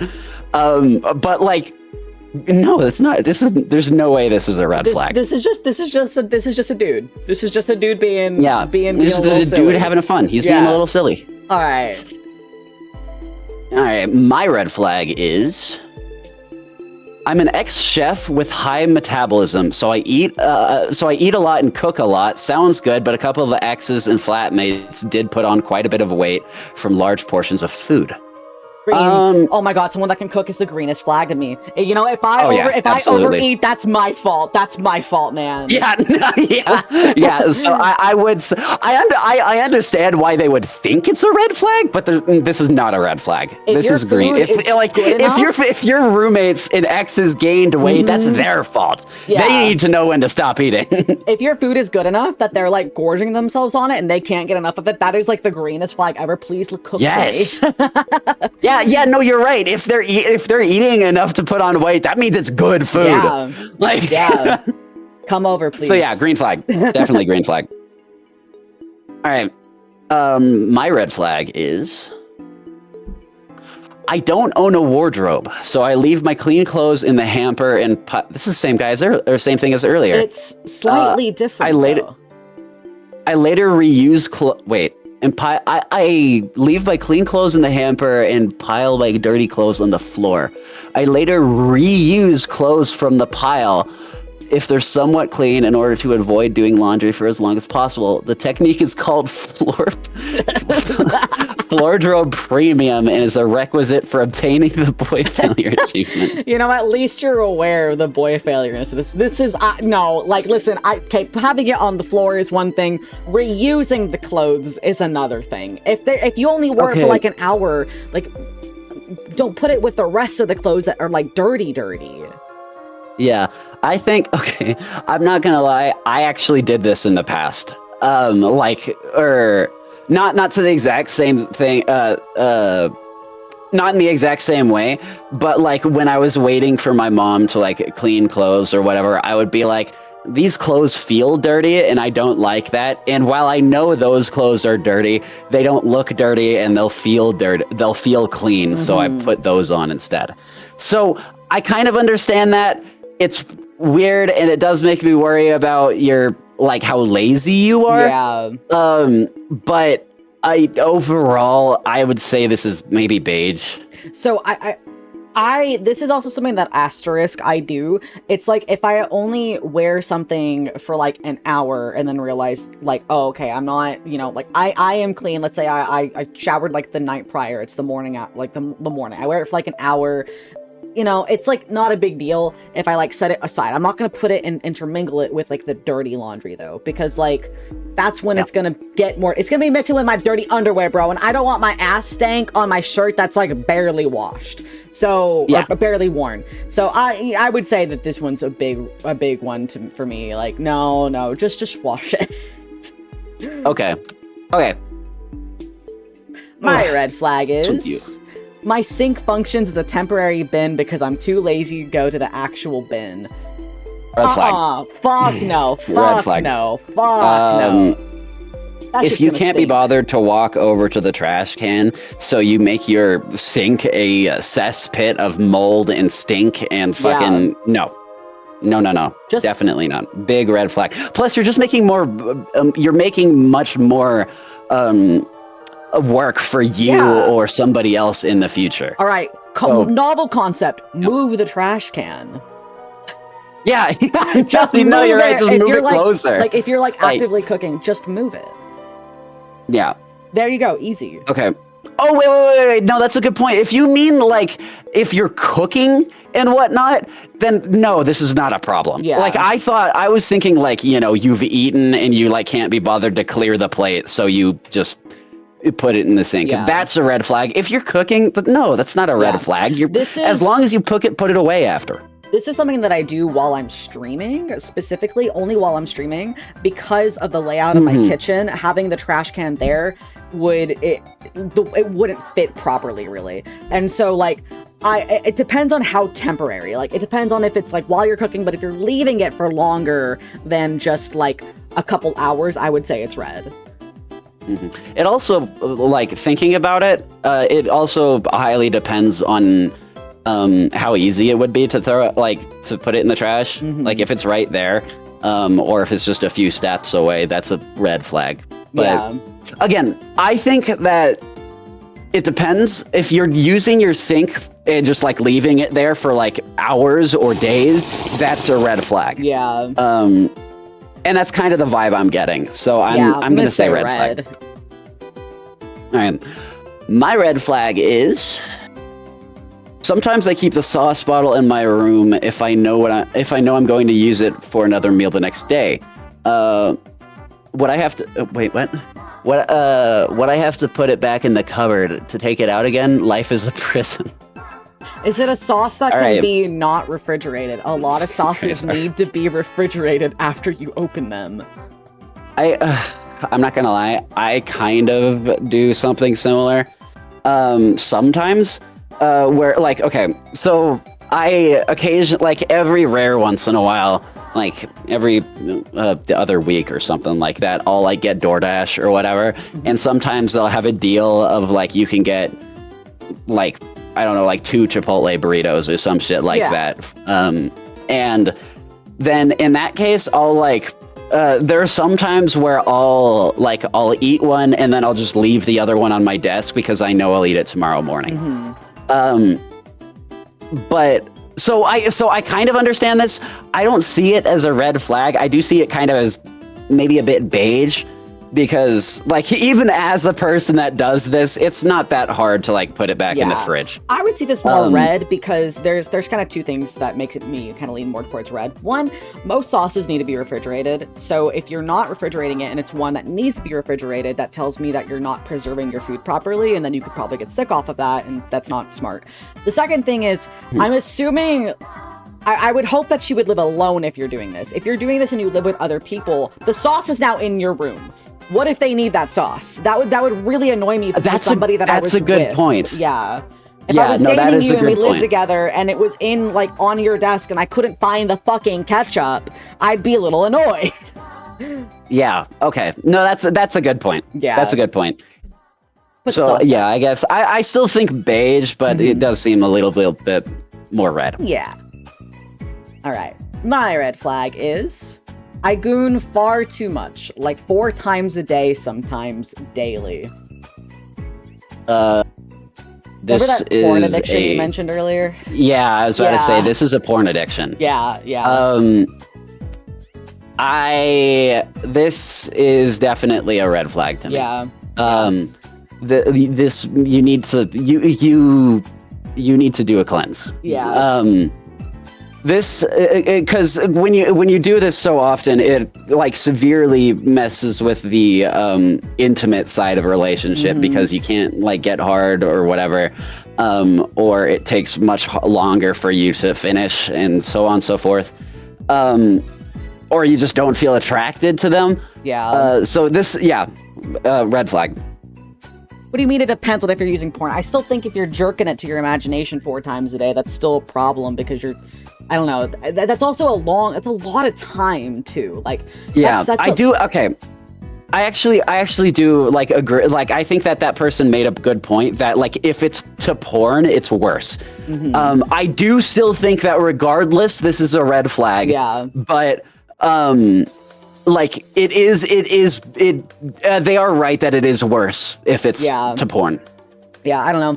Having somebody with I feel like this like would ruin your libido in any circumstance, because Because even if you get a partner, you're gonna maybe expect them to do that 4 times a day, daily, or like you said, not find interest in that because you know exactly what you're looking for, so you won't be able to enjoy it. It's more like a chore rather than it is something to enjoy with somebody else. So yeah, even if you are doing it, like even if you're doing it like to your partner, it still has all of those side effects.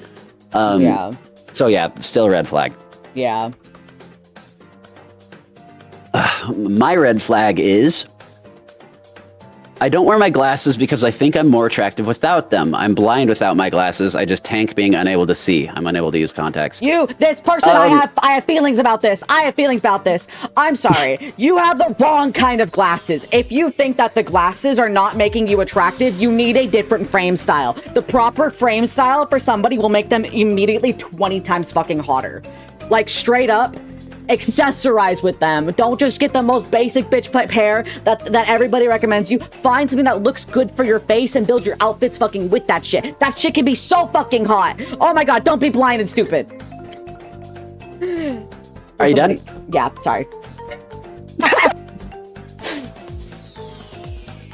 Hey, yeah, no, I don't see it. Like, I'm not gonna lie, it does feel kind of stupid, and like, I'm not gonna lie, you actually made a lot of points that I didn't think of. Like you should probably just get a different frame or whatever. So, I don't think this is a red flag. But like, I mean. This is, I don't, you know, and I don't want to, like, it feels wrong saying this is like a low self-confidence thing because you just said you think you're more attractive and that implies higher self-confidence. So I think that what it is like actually exactly what you said. You just find the right kind of glasses or whatever. It's like, having the right haircut. Like, if you don't think that you look good, you probably just need a haircut, truthfully. Like everybody can look good if you have things that are flattering towards you. And that goes for everything. That goes for glasses, that goes for clothes, that goes for hair. Just find the correct pair that's gonna suit your face. Yes. Promise you it'll make you feel better being able to see. Yeah. I mean, I don't have to worry about that because my eyes are fine, but like I can imagine show off. that, you know. Do you have glasses? I do. Oh, I didn't know that. Yeah, my glasses I honestly and they're crooked now, so I wear crooked glasses. Oh my god, I'm not gonna. I was gonna say, like I actually think wearing glasses is cute, and then you said that, and I was like, oh my god, it's like, very nerd emoji. It is very nerd emoji, but I also find it kind of adorable, like wearing crooked glasses. I think that's kind of cute. Thank you for this sub, Nick. Thank you. Yeah, they sit on my face only a little bit crooked, and I'm gonna get a new pair. The problem is I need a new prescription, and so I haven't gone to get my new prescription yet to get the new pair that's not crooked. But yeah. Okay, wait. Where did they bend? Was it like in between the lenses? No, the frame. So one of the arms is way it's higher than the other. So when you lay them flat on a table, they're unbalanced. So they kind of sit like a little tilted on my face. But like if I have them positioned in a certain way, they're not tilted. I don't care that much. I mean, it's not I only really wear them when I go to work. I probably should wear them more often, but I don't really wear them. If I go to work or if I'm like going out, I don't wear them at home. So how bad is your vision? Not super bad. It is worse. I don't actually know my prescription since I haven't had a checkup in like 4 years. I don't know. It's not horrible. I can see fine without it, but I wouldn't be able to drive without glasses. Oh, okay. Yeah. Okay. Yeah. That's not a problem. I was honestly hoping it would bend in the middle so you could do that like nerd thing where they like tape the middle. No. Oh god, I would just. That would be adorable. That would be so cute. The guy fixing your computer with his little crooked glasses, and he's like, "Here's your computer back." That's literally me every day. That would be so fun. That would be adorable. I'm just a cutie patootie. What can I say? Okay. Red flag. Put your glasses on. Wait, is this my turn or yours? I think it's yours. Okay.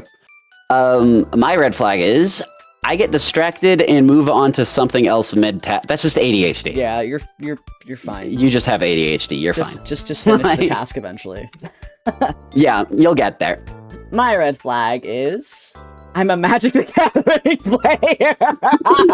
You know what? I think Magic is fine. If you said most other card games, I'd say red flag. I would say Yu-Gi-Oh is red flag. I would say Pokemon, depending on if you play it or just collect it, is either green flag or red flag. This one is like fine.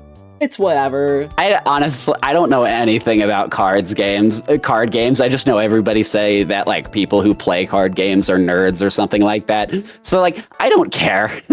The stigma is that people give who a play shit. card games don't shower because tournaments tend to be notoriously bad smelling. Magic and Yu-Gi-Oh tend to be the worst smelling. I used to kind of quote unquote work. I was like an intern, but like I was more doing that voluntarily at a card shop. And the stories are true. People that play card games do notoriously smell bad. But I don't know. Magic the Gathering is fine. At least you got a hobby, man. Who cares?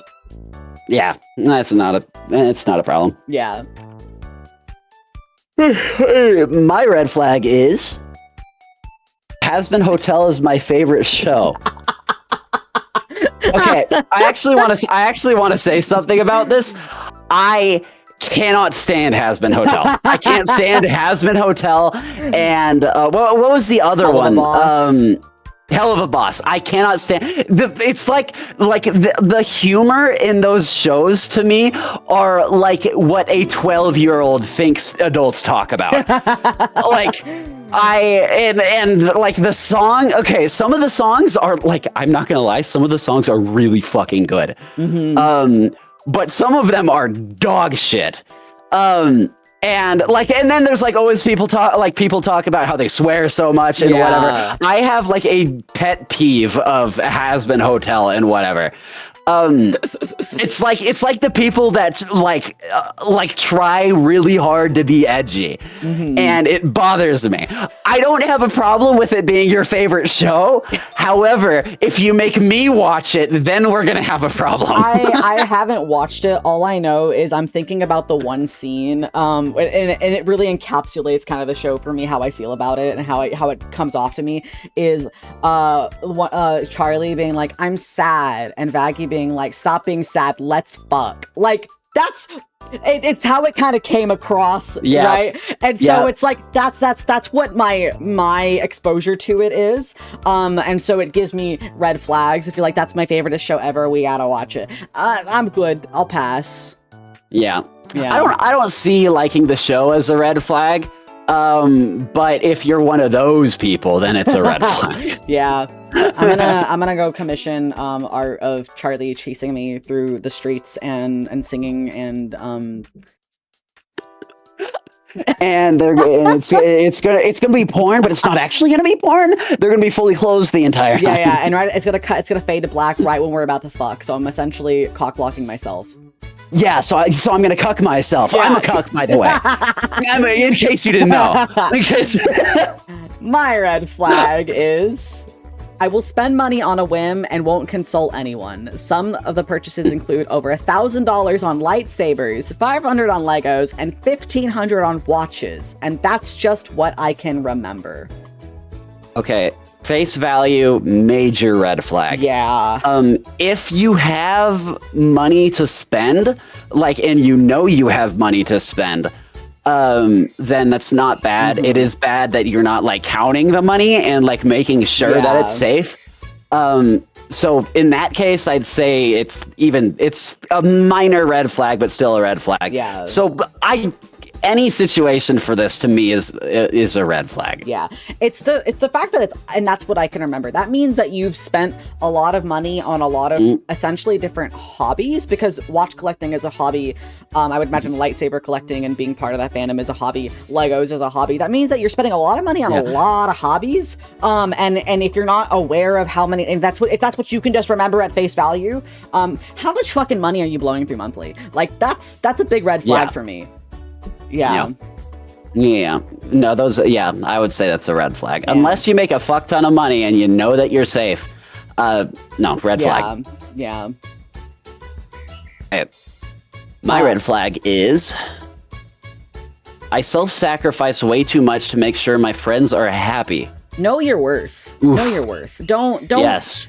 If you're having to cut away pieces of yourself to make your friends happy, if you're doing so and they're aware of this, those are not your friends. If you're doing so and they're not aware of this, you owe your friends better than to sacrifice your own happiness for their happiness. Mm-hmm. Yeah. Yeah, if they want you to be happy, then they would understand you saying that you don't want to. Mm-hmm. There's no way that this is a red flag. You're trying to be helpful. You're trying to be helpful. You are it just sounds like you're a good person and you care a lot about people. And that is a major green flag. However, you need to know your worth. Mm-hmm. You need, like you said, you need to know your worth. You need to be able to understand when you do and don't want to do things. It's good to like go out of your comfort zone and help friends, but if you're doing it constantly and it's like having a toll on your mental health, you deserve better. Yeah. Because you're giving these people what you deserve. Mm-hmm. And it's that in of itself is bad. Don't chip away And you need to fix pieces that, of yourself to give to other people, because eventually you won't have enough to chip away, and then what happens then? You've built expectations that you can't meet, and it's not fair to anybody involved, especially yourself. Yeah. So treat yourself nice. But I am happy that you care about people. I think that this is something that can be tailored. I wouldn't say this is a red flag. I do like that you care about people. Yeah, 100% not a red flag. Yeah. I'd say it's beige at worst. Yeah. My red flag is I watch ACU. Big red flag, dude. That motherfucker will. You go onto that dude's stream, and he will straight up to your face tell you that he nearly called you a slur. That is not worth it. You should get out immediately. No, get out. Get out.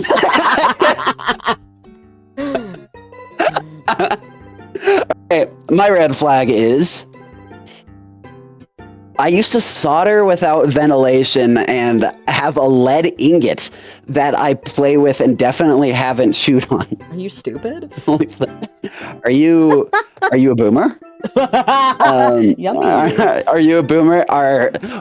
Just out of curiosity, have you ever taken an IQ test? I like when I eat the paint chips that fall off the wall. They make my mouth tingle. I like the metally taste. It make my brain go fuzzy. Dude, solder with ventilation, please. Holy shit. I'm not gonna lie. Okay, these aren't red flags, but you are so stupid. The fact that you have no sense of self-preservation is the red flag for me. if we start dating and we are getting rid of the lead ingot. I'm not gonna lie. Lead. You have to pick one. It's like I'm not gonna lie, it would be really cool to have just a lead ingot. That would be kind of cool. But like, cool. Why? It's like owning a tungsten cube. You're like, it's neat.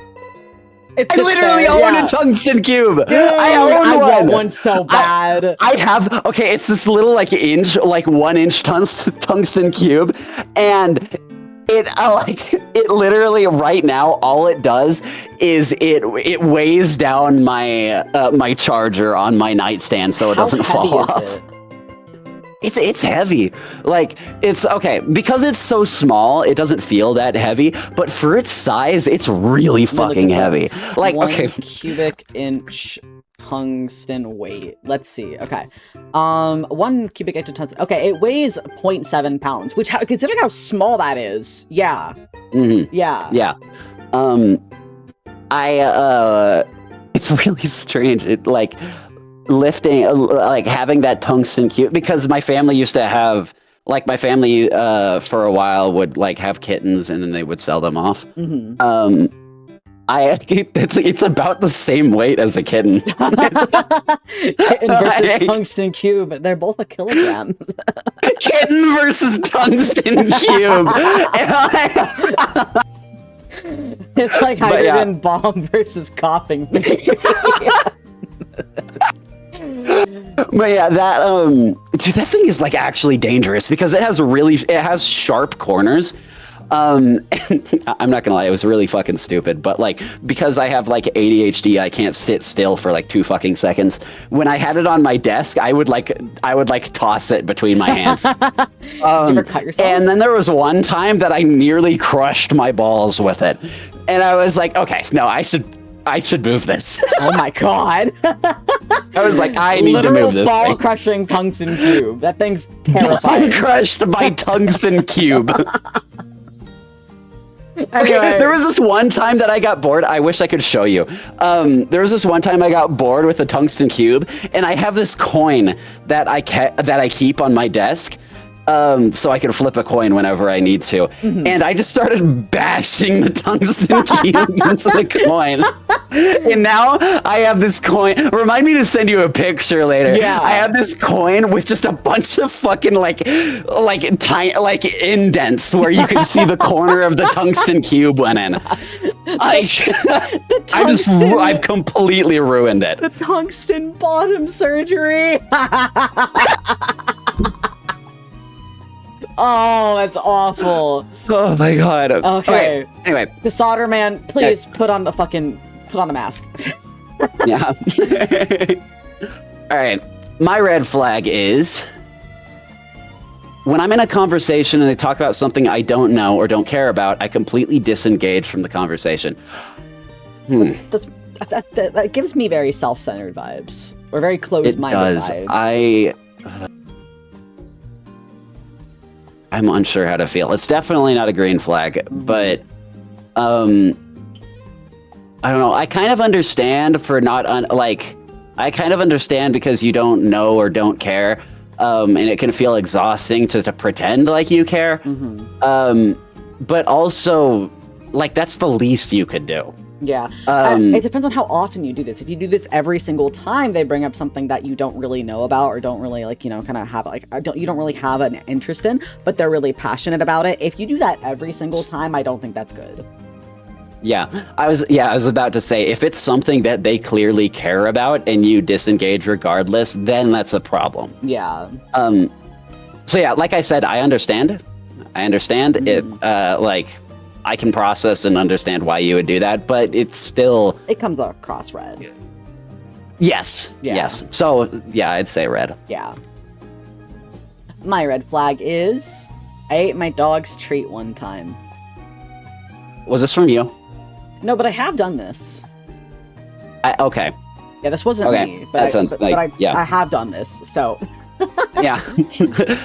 No, it's not a red flag. If you did it on purpose, it's weird, but it's not it's not a red flag.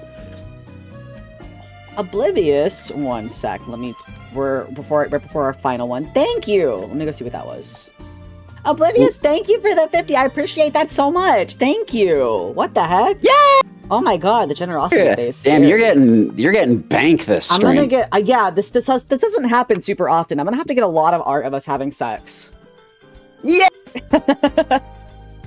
Let's go. Can we get another 100 gifted? All right, our last one of the night. All yours.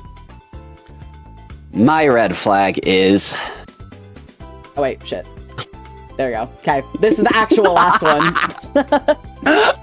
My red flag is... I have an issue with lying to make myself seem cooler than I am because I generally don't like who I am. It depends on what you're lying about. Because if you're telling a story, right, and you embellish a little bit, you say something that didn't happen, but isn't like major. That's fine. I do that. I admit I do that on stream to make some of my stories seem a little bit more interesting. That's not a problem. But if okay, so the way this is worded makes it seem like you're only lying about yourself or like things you've done or stories. So like embellishing and so on and so forth. That's not a red flag. If you're lying like to other people's face, and like about things that you shouldn't be lying about just because you want to seem cool, that's a red flag. Yeah. But the way this is worded, I don't think it is. I knew a guy that did lie about some very important things at the start of us having a situationship, and it was like things that in a vacuum weren't awful things to lie about, but it was more of the fact of like, why? For what purpose? You know, I think being yourself is way cooler than lying about things that don't actually happen. It was like nothing burger lies too. It's just like, why? What purpose does this serve? I think that if you don't like who you are, these lies that you're telling, first off, they're going to catch up with you. And second, try to be the person that you're lying about in a way, right? If you think that your life should be more exciting, go try more exciting things. Be the adventurous person you want to be, or like try to make those things happen rather than fabricate these situations that didn't happen, right? Like you can change that about yourself. You can work on yourself and make yourself into the interesting person that you think is interesting.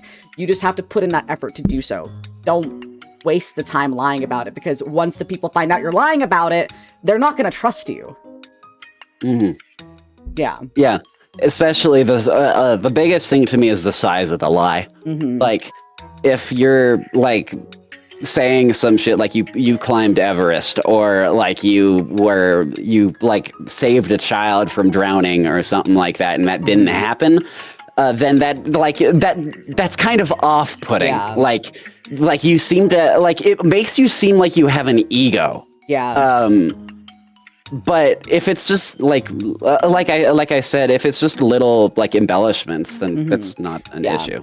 It also depends on how much it cascades too, because one little lie can cause more lies to pop up. So like with the situation that I brought up earlier, the one lie made it to where I'm like, oh, well, if you lied about that, that means this story isn't true, because that story relies on the first thing you told me being true. So what is real and what isn't? You know, at that point, you're not an actual person per se. You're living that quote unquote like fabricated like lie that you're saying, and that's not you. You're just at that point, you just be a caricature of a person. Yeah, who you think you should be. Yeah, that's very red to me. So. Yeah, I like what you said earlier about just doing what you like. If you want to be like, if you're telling these lies, you should absolutely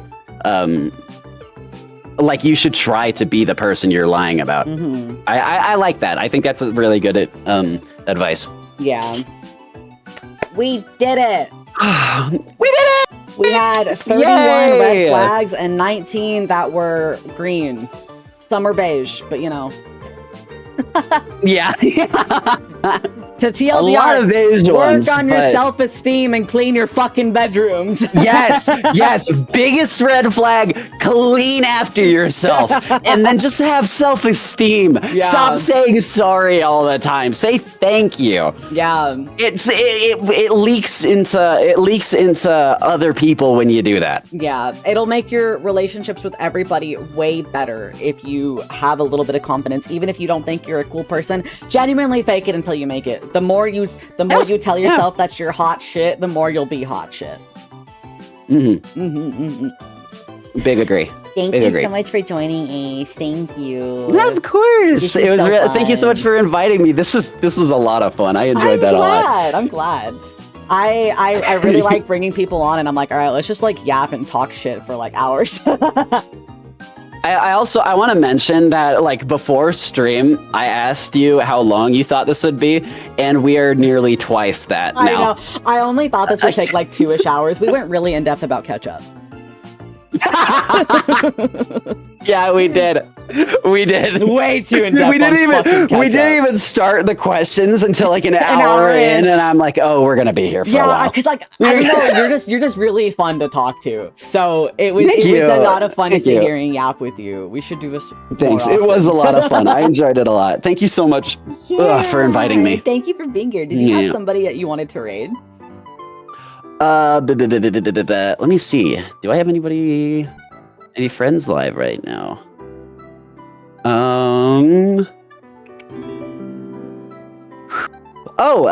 Stella's live. Stella's gonna be my hopefully in the future she'll be my roommate. I think I rated Stella 2 ago. Oh, did you really? I rated her really, really, really recently. Okay, then maybe somebody else. I don't know. I don't think there's really anybody else. Let me that I can think of. see who I have.